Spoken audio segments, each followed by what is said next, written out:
Good morning. Welcome into Hurrdat Sports Radio here on AM 590 ESPN Omaha, ESPN Tri-Cities, and we are live on Twitter, Facebook, and YouTube. That's DB. I'm Ravi Lulla. What's going on, man? Hi. What's up? How we doing? I'm all right. How was your weekend?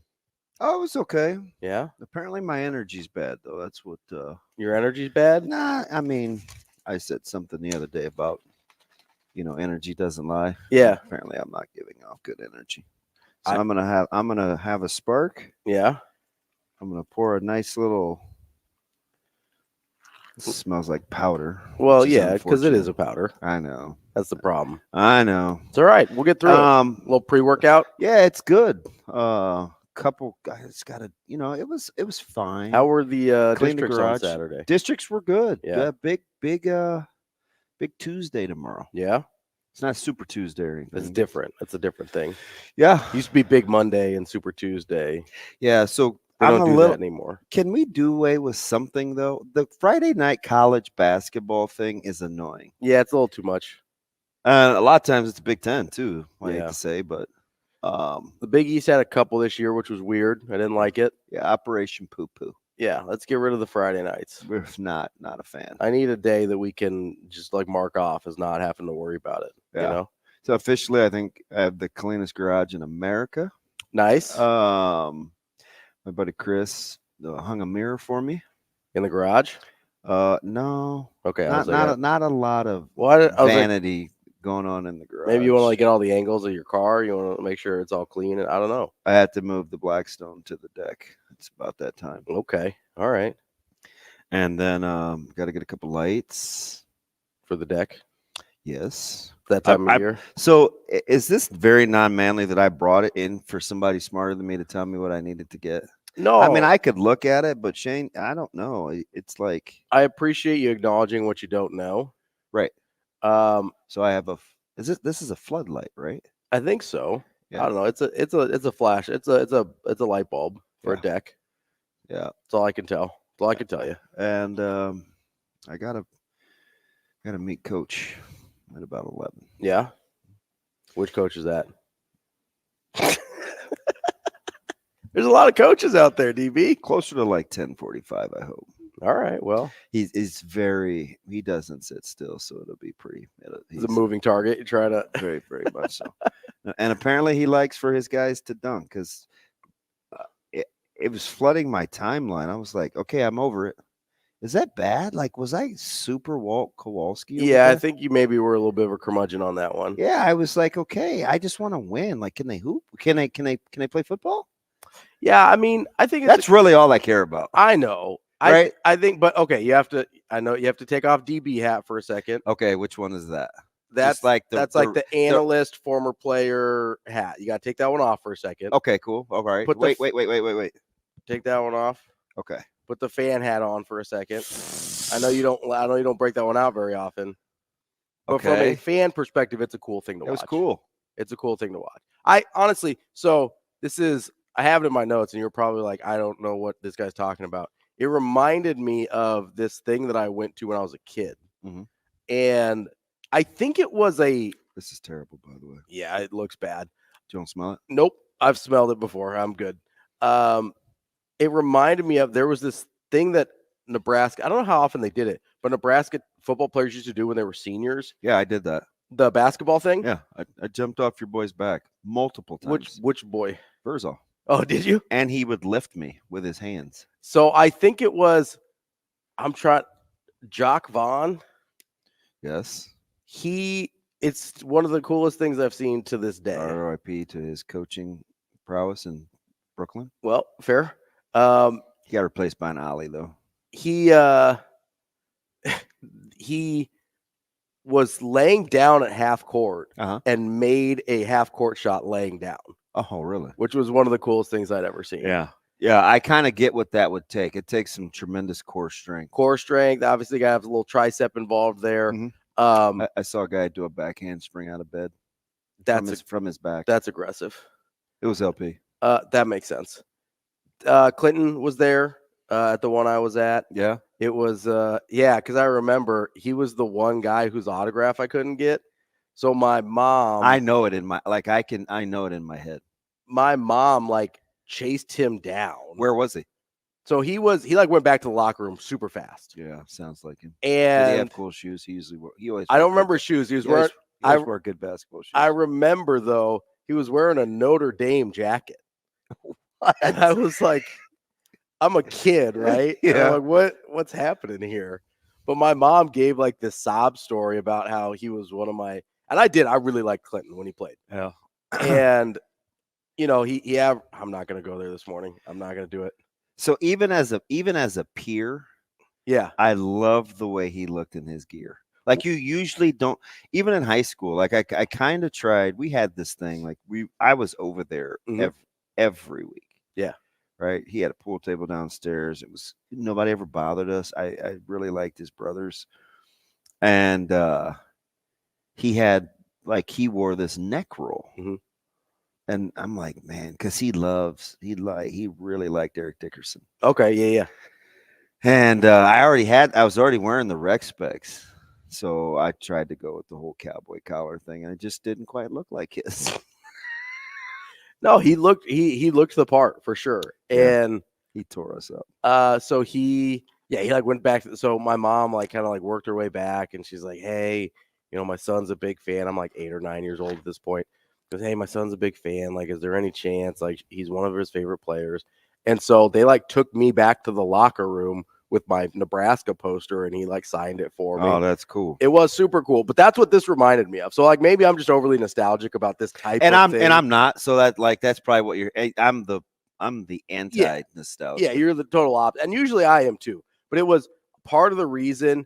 I don't know if you ever had one of these moments. It was part of the reason I liked it so much is because I had no idea we were going. Yeah. Like it was a total surprise to me. My mom's like, "Hey, get in the car. We got to run some errands, whatever." And we roll up to Millard West, which I had never been to before because it opened like that year. It was like 96 or whatever. And we go and I'm like, "What's going on?" Like I'm very confused. There's a lot of people there. We walk in and I see all of these Huskers who I'm obsessed with. That was peak. And he was the year he left. He's the year. He was the year before you. Yeah. So this was like spring 96. Even though we came in together. Yeah. Well, because you redshirted a year, right? Yeah, and he came.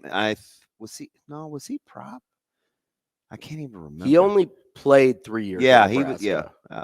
I think it was his prop year. But so it was a super cool. So I saw this. That's the first place my head went. I got transported back like 30 years to being a kid watching these guys. I mean, they played a whole game, but they dunked and they did the half court shot. And it was perfect too for that game because of the arena was lit. Yes, it was. It was Coach Rule has an incredible knack for kind of timing and feeling these things out. You call it his discernment, and I don't know, I don't have a better word for it. Yeah. But like feeling out situations and people and circumstances. Yeah, and knowing the right thing to do. Like, does it win them any football games? Absolutely not. Are a lot of the guys, or at least a couple of the guys that we saw yesterday, probably even going to factor into winning football games? Probably not. Like, I don't know how much Heinrich Harburg's going to factor into winning football games next year. I don't know how much Jeremiah Charles. He may start. Jeremiah Charles. Okay, fair. I thought you were going to say in Heinrich for a second. I was like, at H-back? You ready to fight already? No, I was just asking. Yeah, Charles, he's one to watch. Fair. That's totally fair. He's 100% one to watch. Super athletic freak. He's, got the track stuff and whatever. Like, he's one of those guys. Yeah, I don't know. The track and field exploits from the football team last week were pretty cool. Good. Jalen Lloyd's. They both go over 24 feet. Yep. Jalen Lloyd's the real deal. He's just getting started. So he kind of has a reprieve with strength training too. Oh, because of track. Yeah. Which I don't know that I'm not mad he's doing track, but I feel like he could. Yeah, the balance is always interesting. Yeah, but he put on so much mass just last year. Jalen. Oh, he looked amazing. I was like, so maybe he can do enough over the summer to. And he's got one of those frames that is easy to add on to. Yeah, as long as he's staying explosive, the mass can come at any point. Right. Fair. Which the track probably helps with the explosiveness, right? So, but that's why I like that kind of stuff. Is I get it doesn't help you win any football games, right? I don't know how much Emmett Johnson's going to help you win football games next year. Maybe he will, maybe he won't. I don't know. I like EJ. You guys poo-poo on EJ. I'm not poo-pooing him. I just don't know. At some point, we'll have some shows where I'm gonna tell you why I think Emmett Johnson is better than people give him credit for. Totally fair. I will say when he tried to jump over Matt Rule, I was like, that's not happening. He's close. He was he wasn't The greatest athletic feat in that whole deal was the way he cushioned his fall. Yeah. That was pretty spectacular. Because that could have gone badly. Could have gone awkward. Yeah, that could have gone badly. But he's rolled off it. I like him a lot. I don't dislike EJ. I don't know with, some of the transfers they brought in, some of the maybe guys coming back off injuries or not. I don't know. I don't know how much he's going to contribute. Maybe he will a ton. I have no idea. My point is, while that doesn't help you win anything, it was the catalyst to a 45-point second half. I mean, got the crowd tuned up pretty good for him. I couldn't believe the tale of. Were you so I watched all the pressers. Were you surprised that there was such reference to the second half 2 months ago? Yeah, kinda. I don't know. I generally don't think something that happened 2 months ago is going to, even if it's same like opponent. Like I get that. Well, I'm reluctant to say that. I just don't know how, because you never know how something makes you feel. Sure. And sometimes time doesn't matter. That's right. Fair. So, I mean, if we're not in our fields after FSU, a year later, I still know what that. Heck, 20 some odd years later, I still know what that felt like. Fair. So I don't know about that. I was surprised to hear Coach Hoiberg reference it. That's fair. Because usually coaches don't. So many things happen in between. They usually downplay. Yeah, they do, and you try to stay in the moment. But they unabashed. He's put it out there all year though. Like, I think he knows he has a team where he can say some things to and in the media, and they respond. This is a very, very, very close-knit group. You can tell they like one another. At some point, we're going to have an in-depth discussion on Fred Hoiberg, because I've been incredibly impressed what he's done the last 2 years. I feel like he is an entirely different person than he was before that, at Nebraska at least. Well, you got to remember, his staff changed. Right. He's the same guy that hired that staff, though. Yeah, but so when you have a working relationship with guys like this, for this instance, we'll use Abdel Massey. Yeah, that's who we're all thinking about.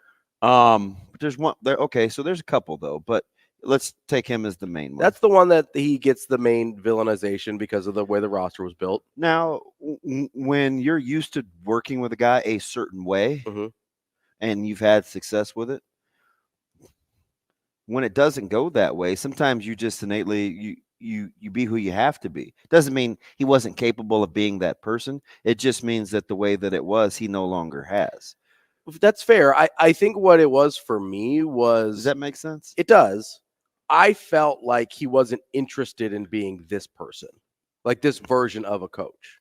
It seemed like he liked the situation of, okay, this guy does the recruiting, I go over here and I coach, and never the twain shall meet, right? Like, that's what it felt like from the outside looking in, from the way people were talking about it. That's kind of how it went down at Iowa State. That to me, and maybe I was making assumptions, right? I'm totally willing to admit that. Felt like, I'm not totally interested in doing the whole college coaching thing. You go give me the players and I'll coach them up. That's what it felt like. Like you think the perception was he wasn't as interested. Invested, maybe, is the right word, of being. I was just trying to figure out. That's what it seemed like to me. Okay. And then all of a sudden, over the last 2 years, it seemed like, oh, this is the guy that maybe we thought we were getting in the first place. This guy that is super dialed in, knows how to push the right buttons with his team, knows what he can say to his team, and like kind of where he can go and say some things to him that maybe you couldn't say to everybody else. The roster construction is night and day different. And right? I think it's undersold too. So not only is there a couple of guys on his staff undersold for kind of because remember, I've said this forever, like, you can't be afraid to surround yourself with people that are smarter than you. Yeah. Or hire people that are smarter than you. Yeah. Right? As long as they don't want your job, it's probably going to be okay.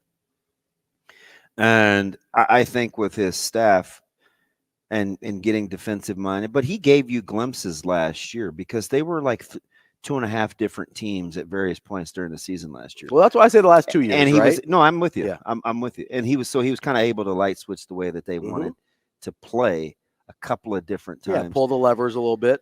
And then what I think was kind of understated was, and we talked about this early was, and maybe it was just because I felt like coaches were letting me know that they really liked this team. And I remember doing a show and I said, I'm not saying that he hasn't liked his teams in the past. And then I was guilty of what I get mad at people about. I shouldn't have had to give that quantifier. Right. Oh, you look pretty today. Oh, I didn't yesterday. Ravi, love that beard. What was wrong with it? I'm not saying that he didn't like his, and I shouldn't have to say that. I'm not saying he didn't like his teams before, but you could just tell, and you pit it against what he's saying in the media, what he has said in the media. He's used a couple of names, right, which we're sometimes not used to hearing. Yeah. Although apparently a lot of coaches in college basketball do that now. Well, one of the other guys we saw yesterday, Rick Pitino, likes to do that, but Fred McCaffrey did it. Yeah.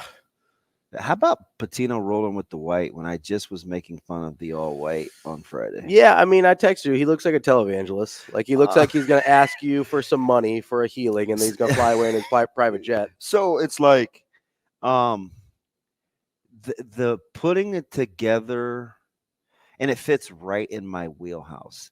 Because I value the importance of getting along as a team. It is extremely understated. We assume that it happens. We work around it. I'm just telling you, when you like one another, makes everything easier. Everything makes everything easier. I'm watching it at the local level, right? Where if that team wasn't as connected as they are at Westside, it would be easy for them to be bothered by some individuals to be bothered by some things that happen during a game sometimes. They can get a little selfish. Yeah. Right? So, but because they like one another, you can get over it. It's like, we're cool. We'll figure it out the next time.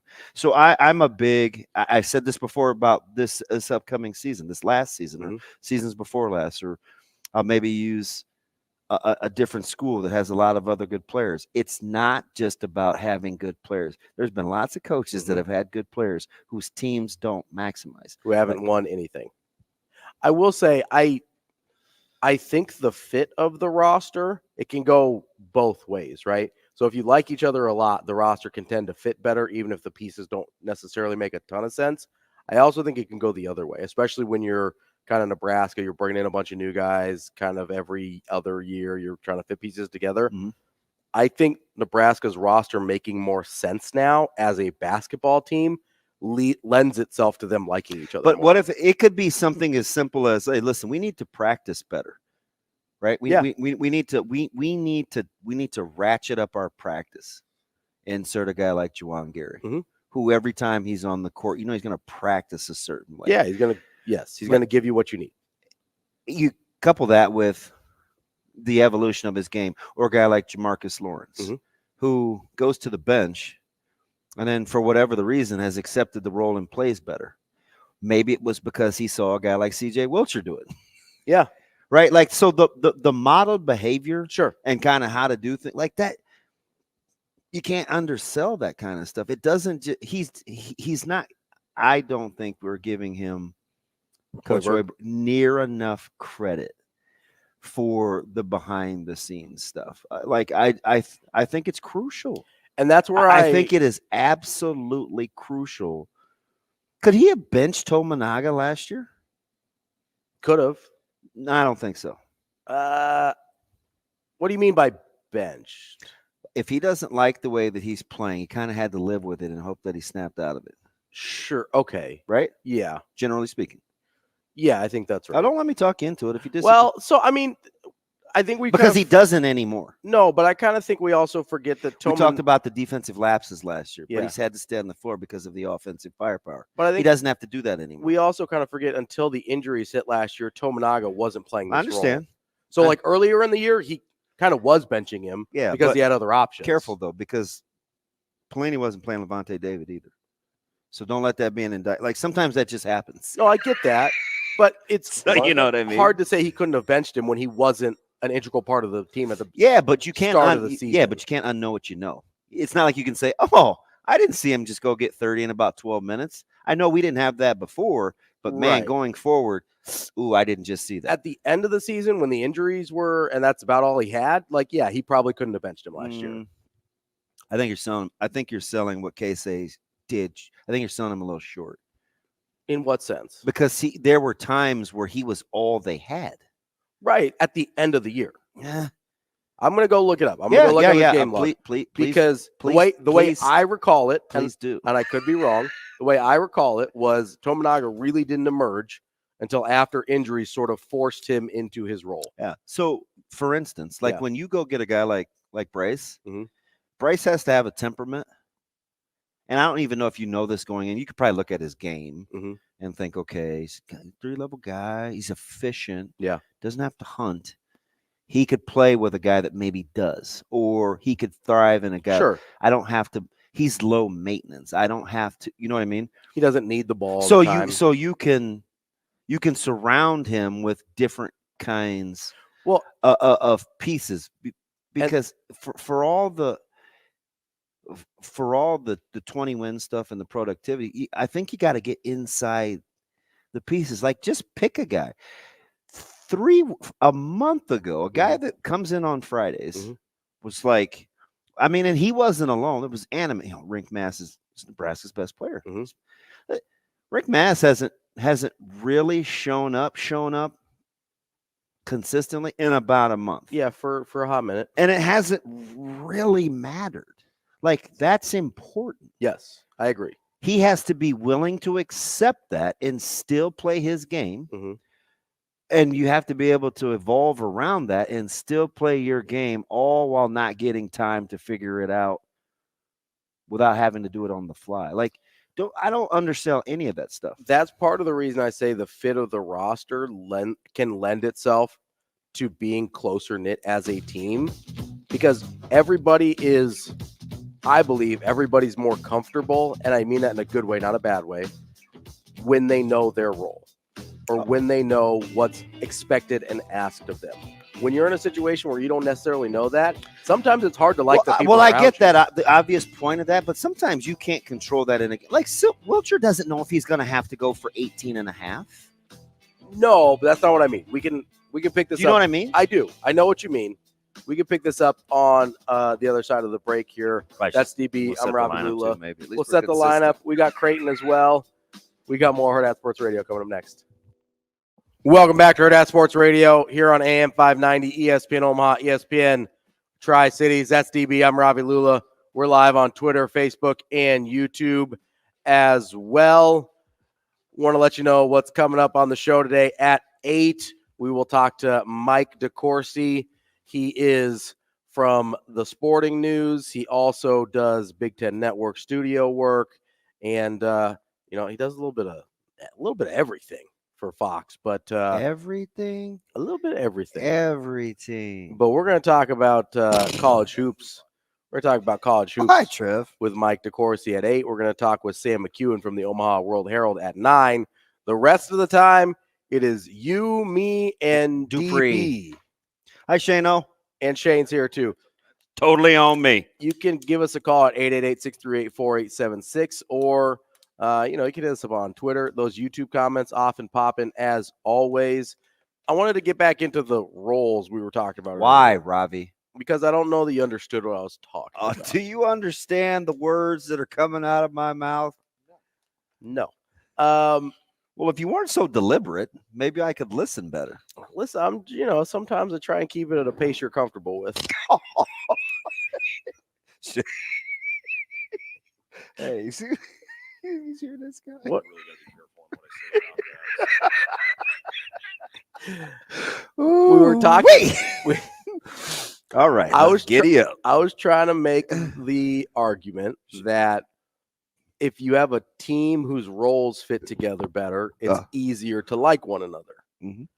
And you made the argument that these guys don't always necessarily know what their role's going to be on a night-to-night basis. Mm-hmm. Is that fair? 100% correct. I would argue that's not the case, even though it looks different. Oh. CJ Wilcher knows what his role is every night. Yeah, go get buckets off the bench. Yes. I know. Spark plug off the bench. Okay. Right? So he knows that's his role every day. Sometimes it looks for 18. Sometimes it's 3. Cool. Right? But him knowing that and knowing that is his exact role makes his life easier. It also makes everybody else's life easier. Why'd you pick the most one-dimensional guy of the bunch? Because that's the guy you brought up. You go, I don't know if C.J. Wilcher. Who would I say first? I don't know. I heard C.J. Wilcher first. Yeah, because listening and hearing. Jamarcus Lawrence. You think Jamarcus Lawrence knows whether they need 3 threes or 2 threes or 1 3 or to initiate the offense?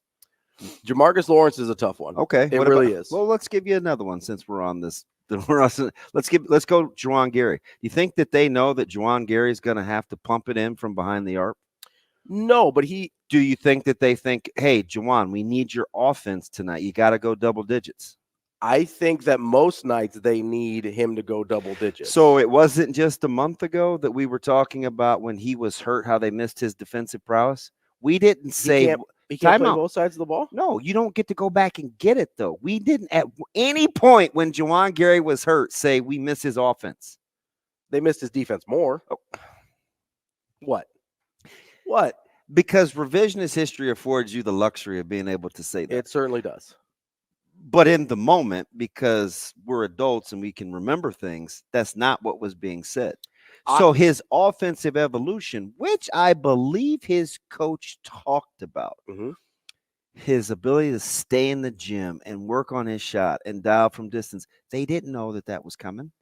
They didn't know that was coming, Ravi. That's fair. So even we couldn't have known that it was coming for us to be able to talk about it.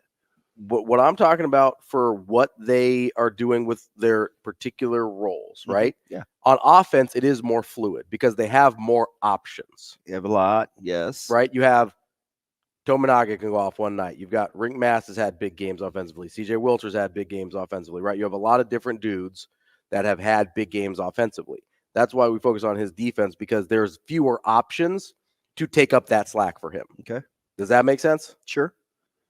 Like if there is well, I'm not going to be like, oh, okay, because the goalposts were slid a little, but that's okay. Like real time, I'm not going to. Right. I don't need my pound of flesh. We're processing this in real fluid. time. Yeah. Right. Okay. Okay. The defensive side of the ball has fewer options to replace what Juwan Gary brought to the table. Although they are the best defensive field goal percentage team in the conference, which means that has been a constant, regardless of who's playing. That's true. Juwan Gary also didn't miss that many games, right?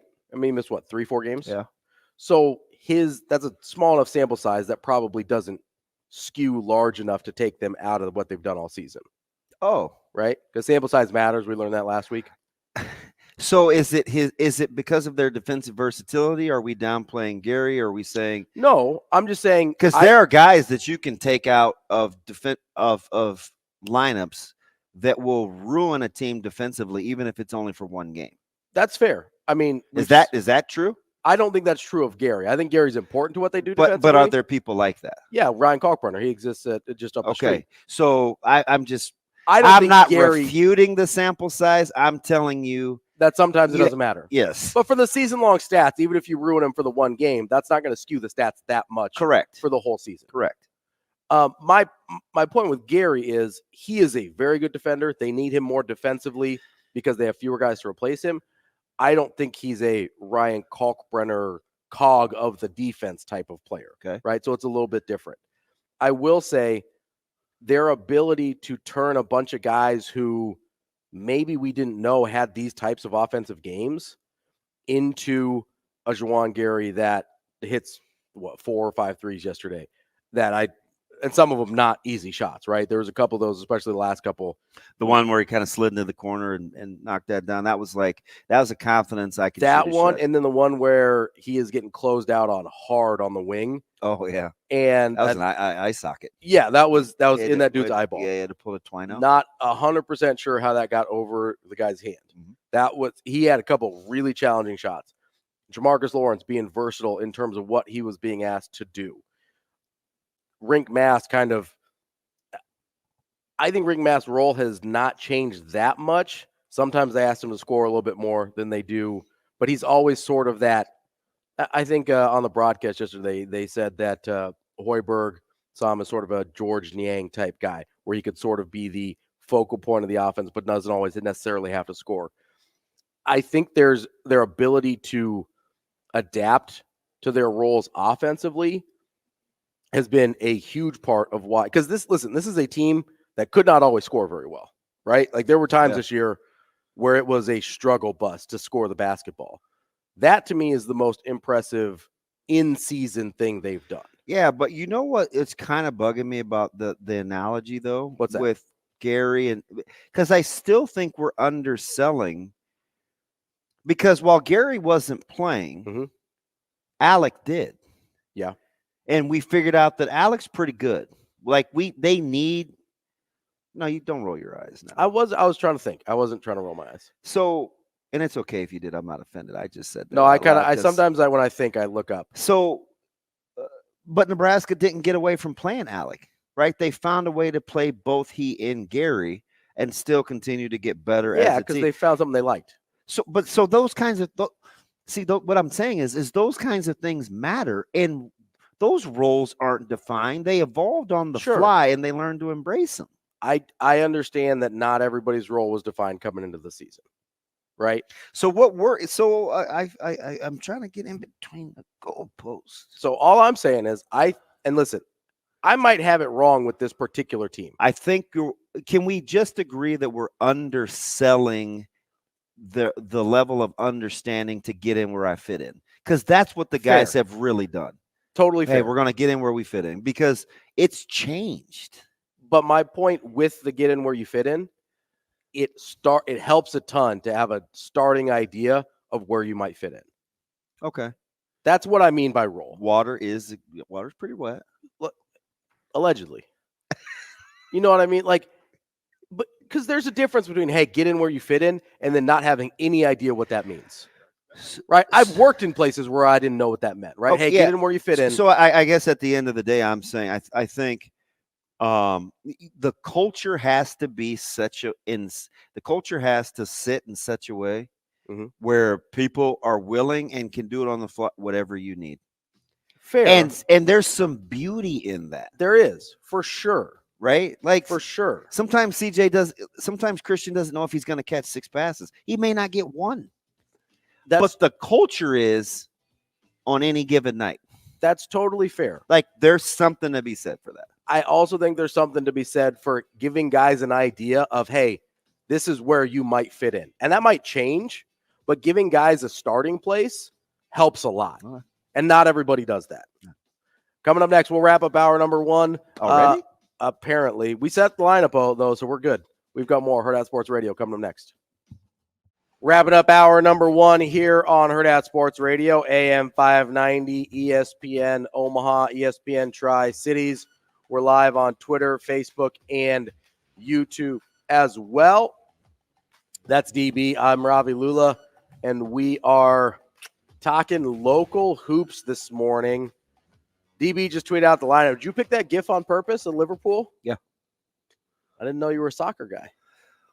I mean, hey, if people want to talk about it with me, it's fine. I don't invite the conversation. Okay. But yeah, all my gifts are intentional. That's kind of my thing. Okay. I like Liverpool. That's why I do not. I just like the GIF, and I knew it was a big weekend. It was a big weekend. Good win for them in the Carabao Cup. I know that's why you're listening to Sports Talk Radio in Omaha, Nebraska to hear about the English Premier League. Do you know how hard that is? Because there's lots of things that I want to talk about that I care about that I'm not sure everybody else does. Because we would do a lot more hockey and we would do a lot more NBA. I love NBA. We can talk about NBA anytime. NHL is the one where you lose me a little bit. Just being totally honest. Well, how about Nebraska's duel yesterday? So there are things. So my buddy Chris came over. I told you, and he was. I was saying they whooped up. That was it. What 26-9? Yeah, right around there. 26-6, 26. Yeah, right around there. Yeah. And tinkered with the lineup here a little bit, and well, I was going to get into Ridge Love. I'm not.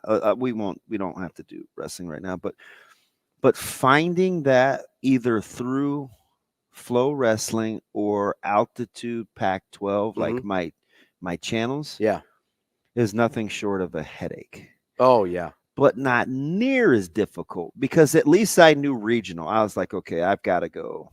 I knew I only had a couple of options to find. Sure. But baseball, though, to find an offset from the ESPN Plus broadcast to just watching it. Mm-hmm.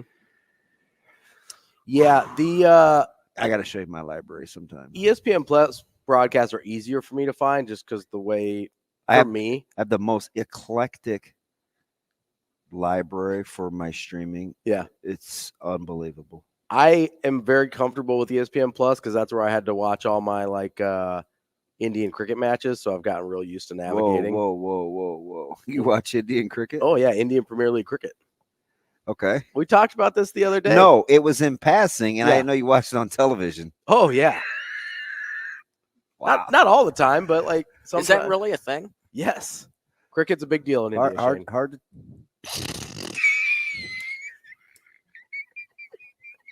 I don't know if that's news or big deal. Well, you were something else.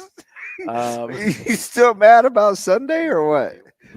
no, I'm fine. I mean, listen, you texted me before the Creighton game on Sunday, and you're like, "Yeah, I'm a little concerned about how it's going to go." I just wasn't feeling. I didn't like the match. You didn't like the matchup. I didn't like. I hate the matchup. It's a bad matchup. I don't like it because it's the same reason I don't like Marquette. Yeah. Right. You got a wing that's going to give you buckets. Mhm. You got a point guard that can read two-man game, and Oduro can play away from the basket. Yeah, athletic big that can draw Kalkbrenner out. And Which St. John's didn't really have that part of the equation. But they hit. Coach Mack is willing to concede mid-range jump shots. Yeah. St. John's is capable of making a ton. St. John's wants and will take and make a ton of mid-range. And the thing that I didn't like the most is they have a player that is playing really well. Like he's on a little bit of a Jenkins. Yes. Yeah, he's getting buckets. So that's what I didn't like. And because at no point, Ravi, and I'm telling you, I told you this ahead of time and this morning. I don't buy the letdown thing. See, and I do. That's fine. I mean, why don't you buy it? Let's get there first. Well, number one, yeah, you address it as a staff. Okay. You have a top 10 coach in the country. Fair. He's really, really, really good at what he does. He is. Do you think he didn't talk about letdown? I absolutely think he did. Okay. You're in Madison Square Garden. Yep. Is that kind of a mecca? That's what people tell me. Okay. You want to validate who you are, right? Mhm. That's your culture. Sure. Okay. You got every opportunity to go out there and do that against St. John. Yep. You want the kicker? Let's you do have it. an old team. You do. Old. You do. You realistically could lose 98% of your production next year. Minimum. Okay. Minimum, yeah. Yeah, but so I'm not. There's just opportunities. It isn't letdown versus non-letdown. And don't let a good team off the hook. Off the hook how? Because this goes along with almost anything that I talk about that makes me mad. Okay. Because we speak it into existence, Mhm. we act like it's the thing, right? The second guy gets caught. I've gone through this 1,000 times. Yeah. Just because we say it. No team's got a road win. For the metrics, just because we say it Mhm. doesn't make it so. It's low-hanging fruit to say it's a trap game or a letdown game. Because here's the thing. Mhm.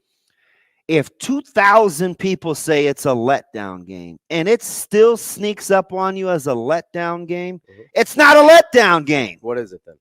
You just didn't play well. You ran into a team yesterday that played their rear ends off. Sure. Right? You got to figure out, you got a case of the Baylors here the last couple games. Mhm. I don't think he's going to trend that way. I would hope not. You were a little disjointed on offense. So let me ask you this, okay? Because I get what you're saying. I do. So tell me what this is if it's not a letdown, okay? Because I think this is a plausible scenario. Okay. And if it's not a letdown, like redefine it for me, okay? I think it's entirely possible. First of all, I think the margin of error for this team athletically is very small. This is not an overly athletic team. And I think when you run into a team with size and athleticism on the perimeter, especially, you don't have a ton of margin of error in terms of your execution. That wasn't really it, though. Well, hold on. Let me get there. When a team that turns the ball over Mhm. doesn't turn the ball over, and you're a defense that doesn't force turnovers, that That's a recipe for a bad day. It is, but also for whatever the reason, St. John's didn't turn the ball over yesterday. I'm not even But talking. they do though. I'm not even talking about the turnovers and stuff, though. But I'm giving you a facet of the perfect storm other than what you're getting ready to lay out for me. I'm talking about their execution offensively and defensively, which I didn't think was good enough. Fair? Okay. This is a very different level of execution than we saw on Tuesday against UConn. Is that fair? Yeah. They had some tough shots again. I even said this real time to you during the game. Some of those shots were tough early. I'm like, I don't know if they can make a living hit. Yes, absolutely. Some of the shots they hit early against UConn were not quality shots. They weren't good shots. They just made them. That kind of kept them in it until they found their rhythm. What if you just simply give Kalkbrenner more touches? That would be lovely. I would be okay with that. But again, oftentimes when they feel themselves a little bit more than they should, they get away from the thing that equalizes their up and down performances on shooting the basketball.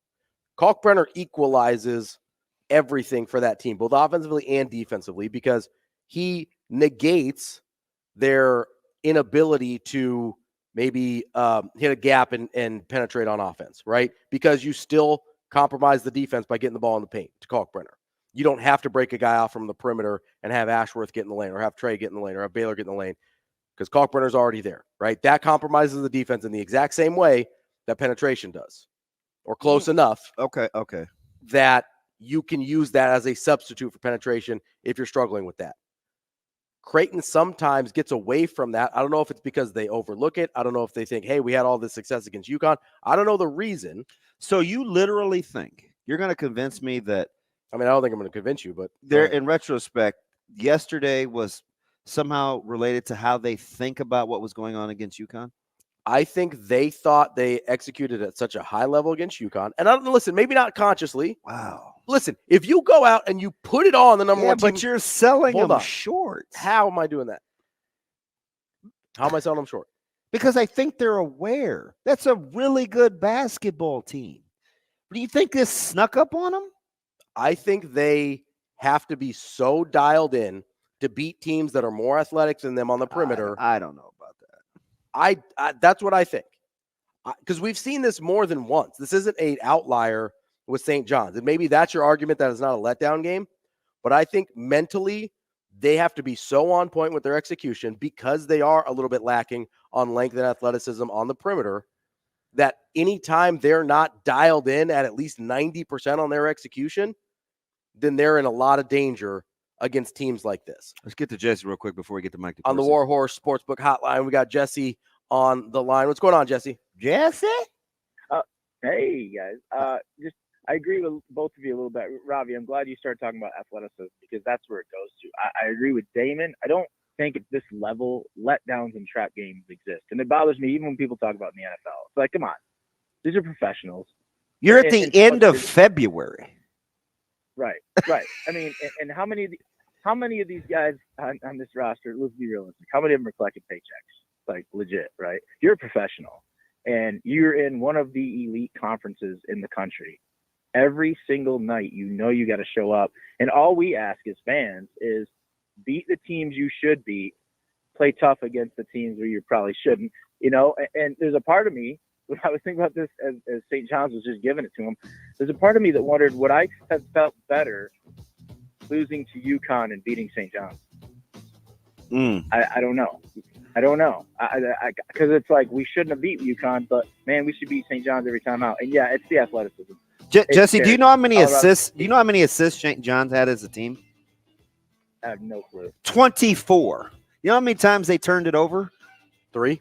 Not a whole lot. Will you take an 8-to-1 assist to turnover ratio?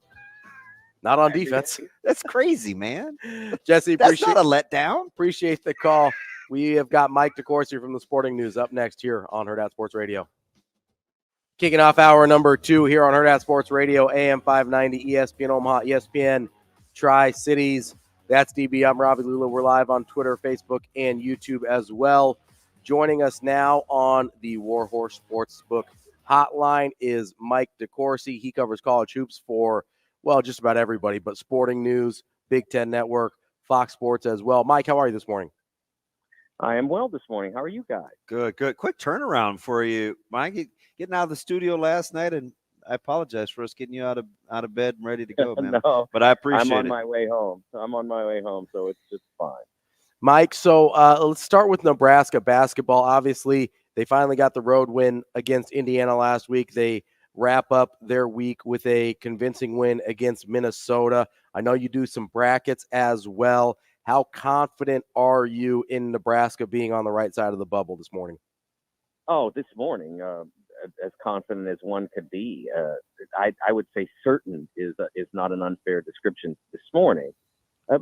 All they have to do is not do anything really awful now. And the problem for them is that losing most of what's left.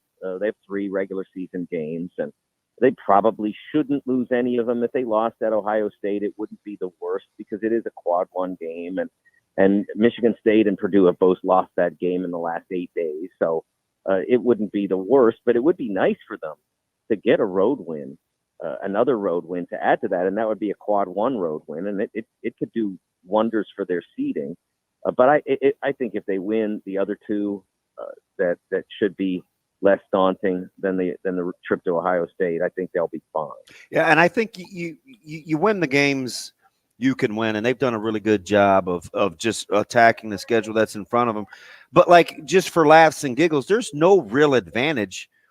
Let's say moving off the 10 line, right? I mean, you don't really want to be a 9. You don't want to be an 8 either. So it's like you do not. so unless you're going to jump to a 7, I feel like I'm okay with maybe a potential 10 seed, which is where I think smart guys like yourself have Nebraska probably currently, right? Yes, there's absolute truth to that. Like I said, kind of the good news in that scenario is that if you do win those 3 games or 2 of the 3, you probably aren't moving up much anyway. I think I'm going to have them as a 9 in the seed list that I present today. I think I will, but it's going to be somewhere between those 2. I mean, you're like the last 9 of the first 10, and I can do a pretty good job of approximating them, but there are 10, 11 people in that room. You never know for sure how they're going to vote. But to me, there's no way at this stage that they would be left out. The way they're playing and how connected they are and how veteran they are and how tough-minded they are, I have a hard time seeing them lose 2 of the 3 or all 3 of the remaining regular season games. Ravi and I were having a discussion earlier this morning, Mike, about how maybe even locally and certainly nationally, because just of the depth, the macro versus micro, Hoiberg, he should get a ton of credit for how he put this team together. They play with some joy. They like one another. The roles fluctuate. It's hard to pinpoint the guy, and they still seem to continue to evolve. Like, are we underselling the job he did putting this team together? Oh, I hope not. I think he's a great candidate for Big Ten Coach of the Year. There we go. I think he's a really strong candidate. I'm not going to make any declarations. I don't vote for Big Ten Coach of the Year. I do vote through the AP for the all-conference teams, but I don't have a vote for Coach or Player of the Year. So I think the Player of the Year award's probably going to be pretty easy to figure. But the Coach of the Year, always a challenge to know exactly where that's going to go. But I think he's done an amazing job. I talked last night on Big Ten Basketball and Beyond and on some of our other shows about how this turnaround that has happened this year for Nebraska basketball really began last February. And I think I pinpointed it to February 11th that they won a game, that Casey went off, and it really started to head in this direction, and they wound up winning 5 of their final 6 regular season games. And then they did bow out quickly in the Big Ten tournament, which was a little disappointing because they played so well. But that set this up. And then he added some really good pieces. And the beauty of this team, and what I really like about it, is that the pieces he added they were obviously given great consideration to how they would fit. It's not just, okay, he averaged 12 points a game and shot 40% from 3, so we need him. No, it was more than that. It was, how is this player going to fit into what we want to be? And you don't see that very often, and you certainly don't see it work as often or as beautifully often you don't see it work as beautifully as it has for the Huskers this year. I love how you I love how you kind of put that together, because we were talking this morning, and Juwan Gary, right? The evolution. Yeah, he's pretty underappreciated maybe on a national level. We love him here, but even a guy like my favorite that gets overlooked is a guy like Bryce. And Bryce, his temperament has to be complementary to how Nebraska plays. He's kind of a low maintenance, doesn't need a babysitter. He's an efficient guy. He's okay with us not talking about him a ton. Same as, like, let's say a Gary can evolve offensively when he knows. We used to only talk about his defense. Like, their ability to know who they are, I think, is grossly undervalued. Yeah, I mean, they have great role definition, and what they do really well is that they find the weakness in the defense relative to what their particular strengths are. If it's a team that's going to be punished by Juwan getting in the lane and causing havoc, then that's sort of the emphasis for that game. And they don't have a true first option, but they also don't have a true fifth option. They don't have many rotations where you say, don't throw the ball at that guy. That's a real strength for this team. They can evolve according to what you don't do well. And yesterday, we've seen Rink Math have some problems with dynamic shot blockers on occasion, guys like Cliff Amore and Julian Reese.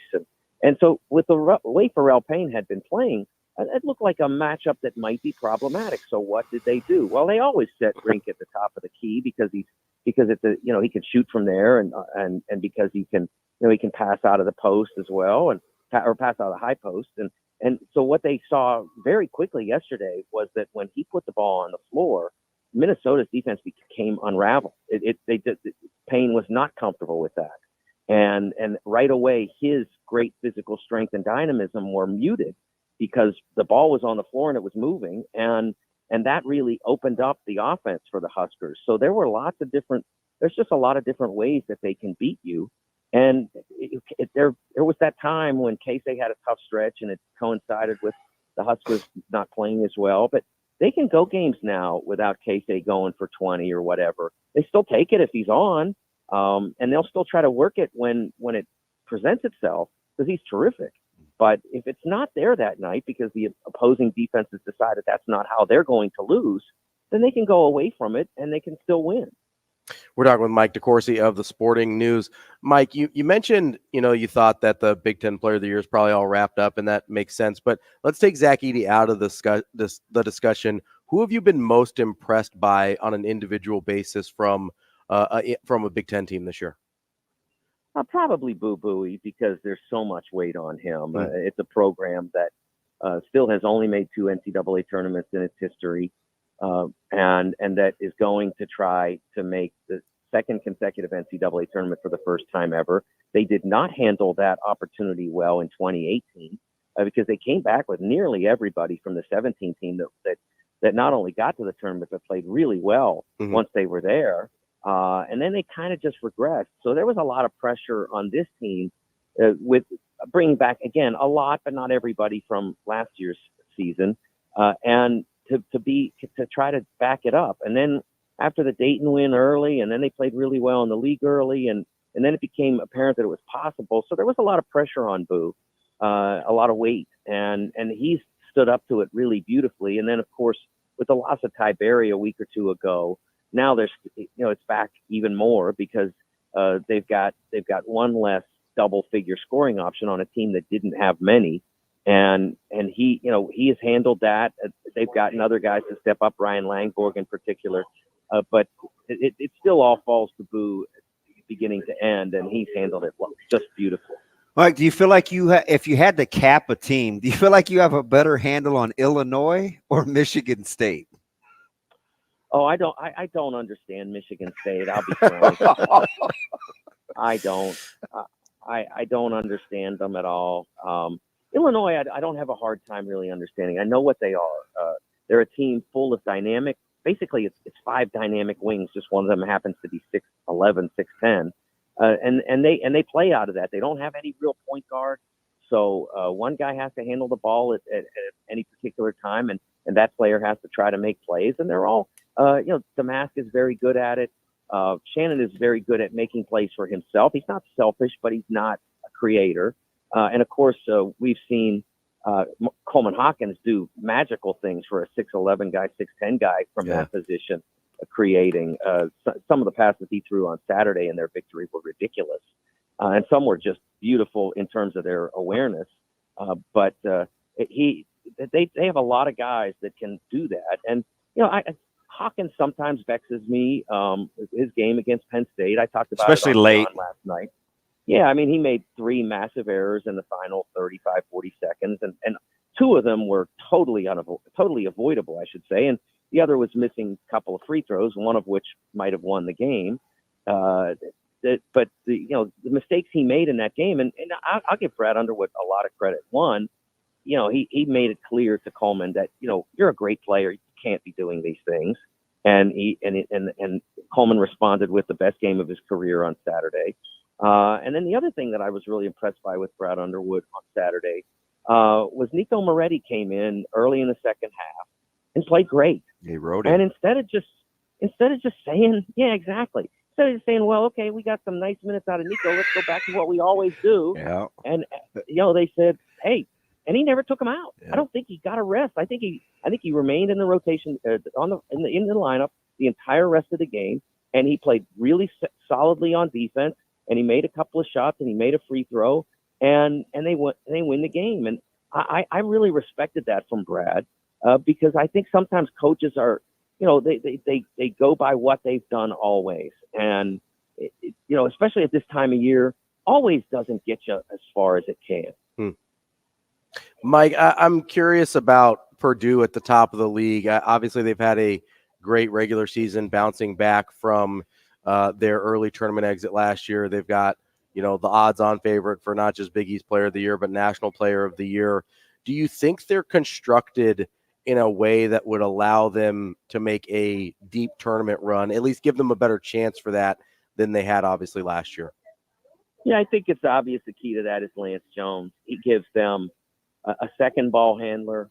I won't go so far as to call Lance a creator, but Lance can get himself a shot. And he's a willing passer. If anybody's obviously open, he'll throw it to them when he gets on the move. But yeah, I don't think he's a true creator, but he, like I said, he'll make a play when it's obviously available because somebody overcommits to him. He is a consistent shooter. If you look at his season numbers, I haven't looked lately, but they're not overwhelming.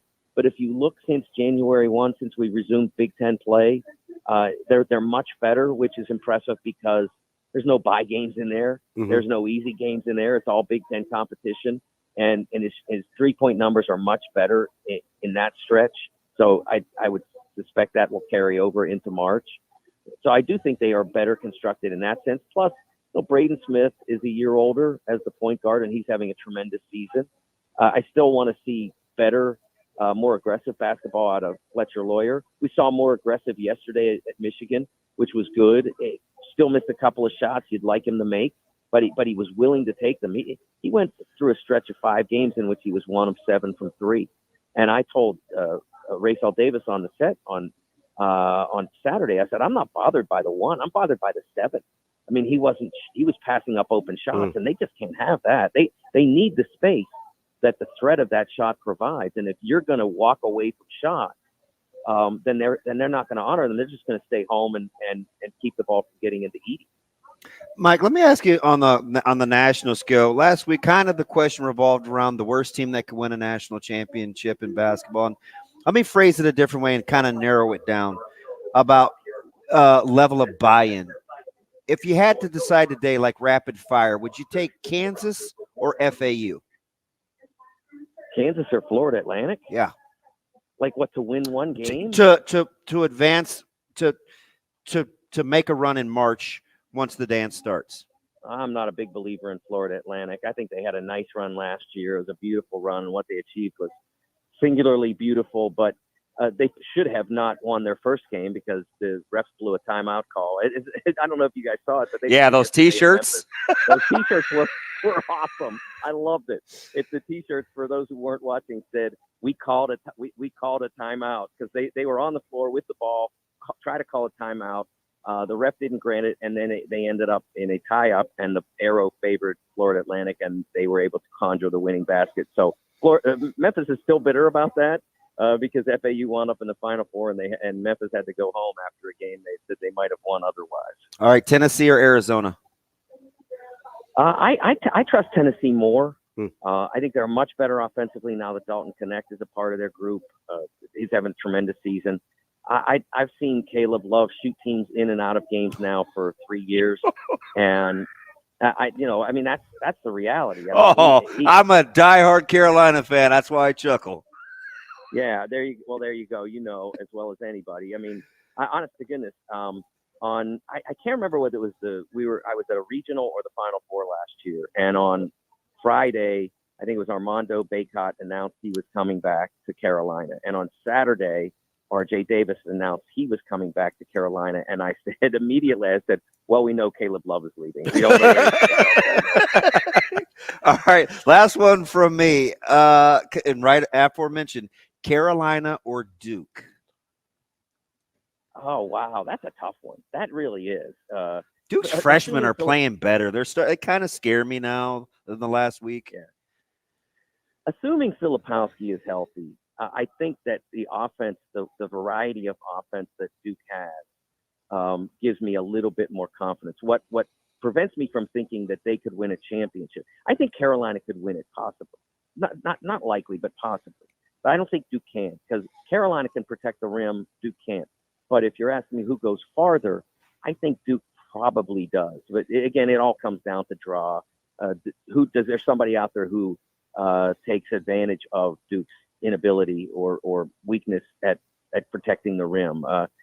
We saw Duke go down to Pitt go down to Cameron and take advantage of that a few weeks ago. So we saw, to a lesser extent, Wake do it on Saturday. So we know it's possible for really good, solid teams to do that. But I do like Duke's offense as much as nearly anybody's in the country. We're talking with Mike DeCourcy of the Sporting News. Mike, you mentioned Filipowski, so I've got to bring up the court storming issue.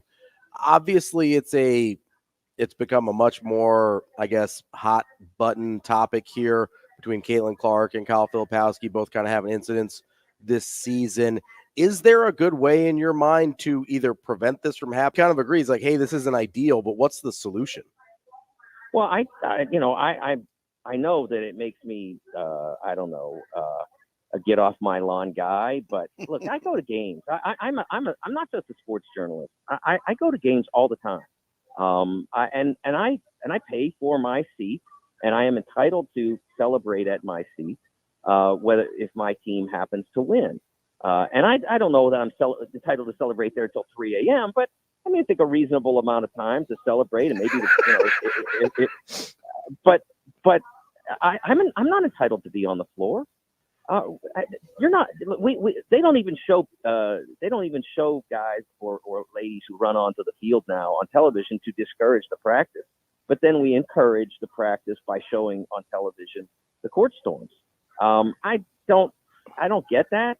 I don't think it's an essential part of the college basketball experience. And I say that because I've been to Allen Fieldhouse and on multiple occasions, and for me, Allen Fieldhouse is as good a place to go as there is to watch a basketball game. It's the best. And so, like, they don't storm there ever. I would bet you that, like, they haven't stormed there since Fog Allen was coaching himself. And yet it's magical. I don't remember a court storm at Purdue. Mackey Arena is phenomenal to be at. So I just don't think it's necessary for college basketball to be wonderful, or for the students to have a wonderful time. I think they're having a wonderful time in Fog Allen in their student section as much as anybody in the country. It's just kind of become this habit thing, kind of like the handshake line, the thing we do. And it's not, there's not really any significance to it other than this is my shot to get on TV and take a selfie and put it on Instagram. And I just don't think that's an essential part of the college basketball experience. I think the players are much more an important part of the college basketball experience, them being healthy and on the floor, whether it's Caitlin Clark, Kyle Filipowski, or anybody else. Mm. Mike DeCourcy from the Sporting News. Mike, we appreciate your time as always, and hopefully we'll catch up again soon. All right, guys. Thank you. Thanks, Mike. That's Mike DeCourcy from the Sporting News. You can also find him on Big Ten Network as a studio analyst and his brackets on foxsports.com. Brackets. I agree with him in general. I don't know how to stop it. Yeah, I'm consistent because I said this with Kate and Clark, and I believe this with I've seen all the angles, and I was surprised that the ACC network was the one that first released the over. You think you flopped a little bit? It doesn't matter. Oh, okay. Right? Because I always just try to put myself in that situation, right? Sure. Like if that was me and as the player, you mean? Right. Yeah. And somebody's coming towards me, my natural response would be to kind of bow up a little bit. I would probably use my hands. Maybe if I lean back, like my leg may come out. I'd probably do a little forearm to keep my distance. Yeah, I just don't want to get into the habit of critiquing that. Like just the same thing I said about Caitlin Clark. Like, you may say she was hit this hard or not hit that hard. That doesn't Do matter. I think both people were trying to avoid said player? 100% I do. Yeah. I think both in Columbus and at Wake, I think they were trying to go around. Mm-hmm. Problem is how did we get here? Yeah, I guess so. I'm kind of anti. I want to make sure that it doesn't happen. You don't want to be in that scenario in the first place. Yeah, I don't care about the specifics necessarily. Well, I guess the specifics are important to me because if we're trying to get something to stop, we need to know how that happens, right? And access, it's pretty easy. No, but when you're talking about a certain number of students versus a certain number of security guards, there's a practical thing there that the numbers don't add up. Oh, you could put protocol in place. In what? Like what sense? I don't know. You want them to move or? You want who to move? The students? Yeah. To where? Where do you want to move them to? So, like, you don't think? Why don't more people have access to the field at sporting events? I'm not saying they should have access. No. Why do you think you act like it's a numbers or proximity thing? Like, why do you think more sporting events don't have fans that can access the field? It's called security. Right, yeah. Okay, so that's where you start. So you just want more security? Do you have any other option? No, I get it. I'm just saying you're talking about a lot of people. Like you're having to is 8 great. You know, a perfect example. We'll get to it on the other end. I'll tell you what Coach Rule did. More Hurrdat Sports Radio coming up next. We're halfway through the show here on Hurrdat Sports Radio, AM 590, ESPN Omaha, ESPN Tri-Cities. We're live on Twitter, Facebook, and YouTube. And we're live from the Hurrdat Sports Bar and Grill. A reminder, it's time for you to get ready for a game-changing experience with the Hurrdat Sports Bar and Grill. Omaha's premier sports bar is now hiring at La Vista and Gretna locations. If you haven't heard, more than just a sports bar. Elevated pub fare, handcrafted pizzas, diverse range of craft spirits and classic cocktails, live events and shows. There's something for everyone at Hurrdat Sports Bar and Grill. Currently, they're hiring for all positions at both locations. So join the team today and be a part of that excitement. You can visit in person all this week between 10 a.m. and 4 p.m. at the Gretna location for on-the-spot interviews and hiring, or you can visit hurrdatsportsbar.com/careers to apply. Make every game day unforgettable at Hurrdat Sports Bar and Grill, where sports, food, fun, and live entertainment come together. So we were getting into the conversation about court storming here a little bit with Mike DeCourcy at the end of that conversation there. And I agree that it's not a good situation. I agree they need to do something. I don't know what that looks like, just being totally honest. I don't know if they need to construct some sort of physical barrier that makes it harder to get on the floor. Yeah. Because I think that's why you don't see it as much at football games, right? It's harder to get to the field in general.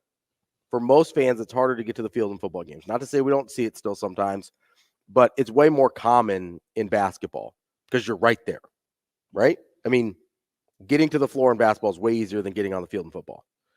So I don't know if they need to construct something. I don't know if it is just a matter of, hey, you got to invest in 2-3 times as many security guards and just make it not an option. Yeah, like, I don't know what the answer is. So I'm not sure either, like right off the top, but I do know added presence matters. Sure. Even if it's like, because I think you're right. The visibility of security. Just the optics matters. Even if it's like, hey, there's still like 3,000 of us and 30 of them, 30 looks like a lot more daunting than 8, right? Yeah, and sometimes I think you have to meet people right where they're at. Okay. Right? So if people momentarily want to lose their minds, you may have to treat people as though they're not in their right frame of mind. Okay. And if everybody knows that going in, that may deter behavior. That's fair. Right? If you want to act this way, I'm going to treat you accordingly. Now, I will say, I think part of the problem is rather than deterring court storming, it seems like places sort of prepare for it.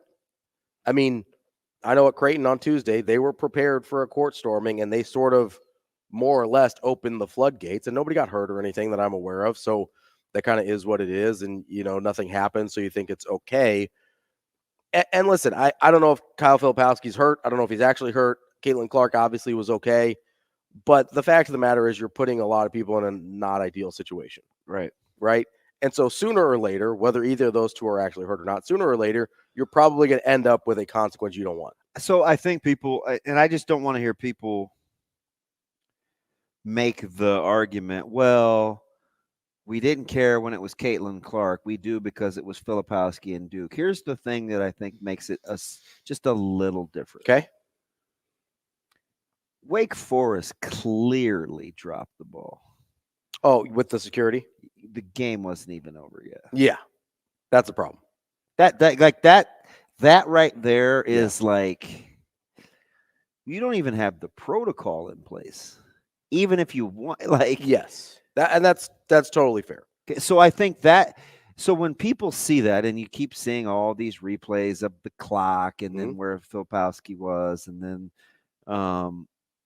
people go over and over, it more than has drawn the ire because of the actual game situation. Like, it seemed a lot more chaotic. Yeah, because when the buzzer goes off, typically, like Creighton, even if you don't think they should have stormed the court, Creighton did a good job. They sort of like partitioned off the benches, kept fans away from the benches, gave both UConn and Creighton kind of an exit strategy to get out of there without being caught up in. I think they actually roped off the benches at Creighton, if I saw correctly. That, again, maybe you still don't want people on the court, but if people are getting on the court before the game's even over, you eliminate the possibility to even give those opportunities or those considerations an opportunity to take place, right? Yeah. And so, yes, the Wake Forest thing is a different beast in this whole thing.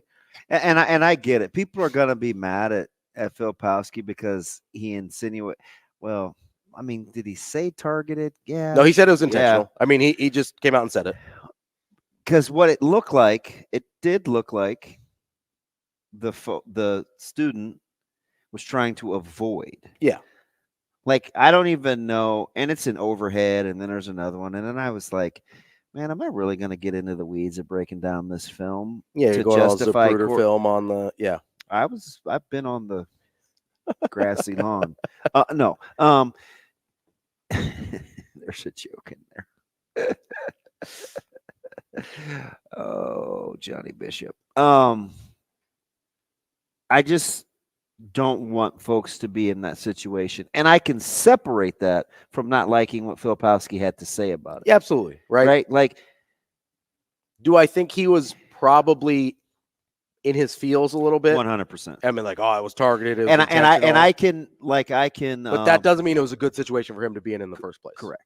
I agree with you there. Like, it is correct. Both things can be true at the same time. Two things can be true at once. Was Filipowski probably not in his total right, not in the right in what he said? Sure. Was the situation a bad place to be in the first place? Absolutely. Yeah. So anybody that's been to Nebraska home games in the last year, yeah, you brought this up. You know what you've noticed? Significantly more security, and it is much much more difficult to access Nebraska's bench area. Yeah. Whether it's, 4 more sheriffs, the way that they have the gate structure set up. Like, it's a free-for-all. Did something lead to that? Like, did something happen? Yeah. I think Coach Rule felt like they were just too accessible. Okay. Especially before. I mean, you're talking about a guy, like, if you're in, not even pregame, I'm talking about, like, warm-ups to the warm-ups. There's no phones. You got to wear a certain amount you got to wear the certain kind of gear. Like, it's not a free-for-all. If you're talking like a couple hours before the game. If you're going to be on that field, there's a way that you're going to conduct business on that field. Fair. And I think he wanted to tighten that up. And I don't want to do it a disservice because I may be exaggerating the numbers, but he and I talked about this, and he said, when you guys were here, you probably had, I don't know the number he said, X amount. He said now we've probably tripled that. And I believe him because, ask any of the guys that cover recruiting. Yeah. It's not just a free-for-all down there. Like, it is tough. Well, and so I think a lot of that is for security purposes. And you got to remember, I know you said football is much more difficult, and it is, but there are some of these states, we've seen young ladies fall through the hedges in Georgia. Sure. We've seen people just climb down the walls. The only time I can ever remember, like, fearing for my safety was in a blowout down in Oklahoma. What happened? The crowds on the walk where we had to go through whatever they call the section along the grass outside the field in Norman was a little scary. And if I wouldn't have been with I was with the guy Jay Noddle and his son, and it was hectic, and it was like we blew a lead, right? But it was nasty, and people were everywhere, right? And it was just like, and I just remember him saying, "Well, we won't be parking here again." You know what I mean? Because we had to like, and so I'm not super familiar. I remember a time at Lawrence, I felt like could have gotten away from it a little out of hand. Yeah.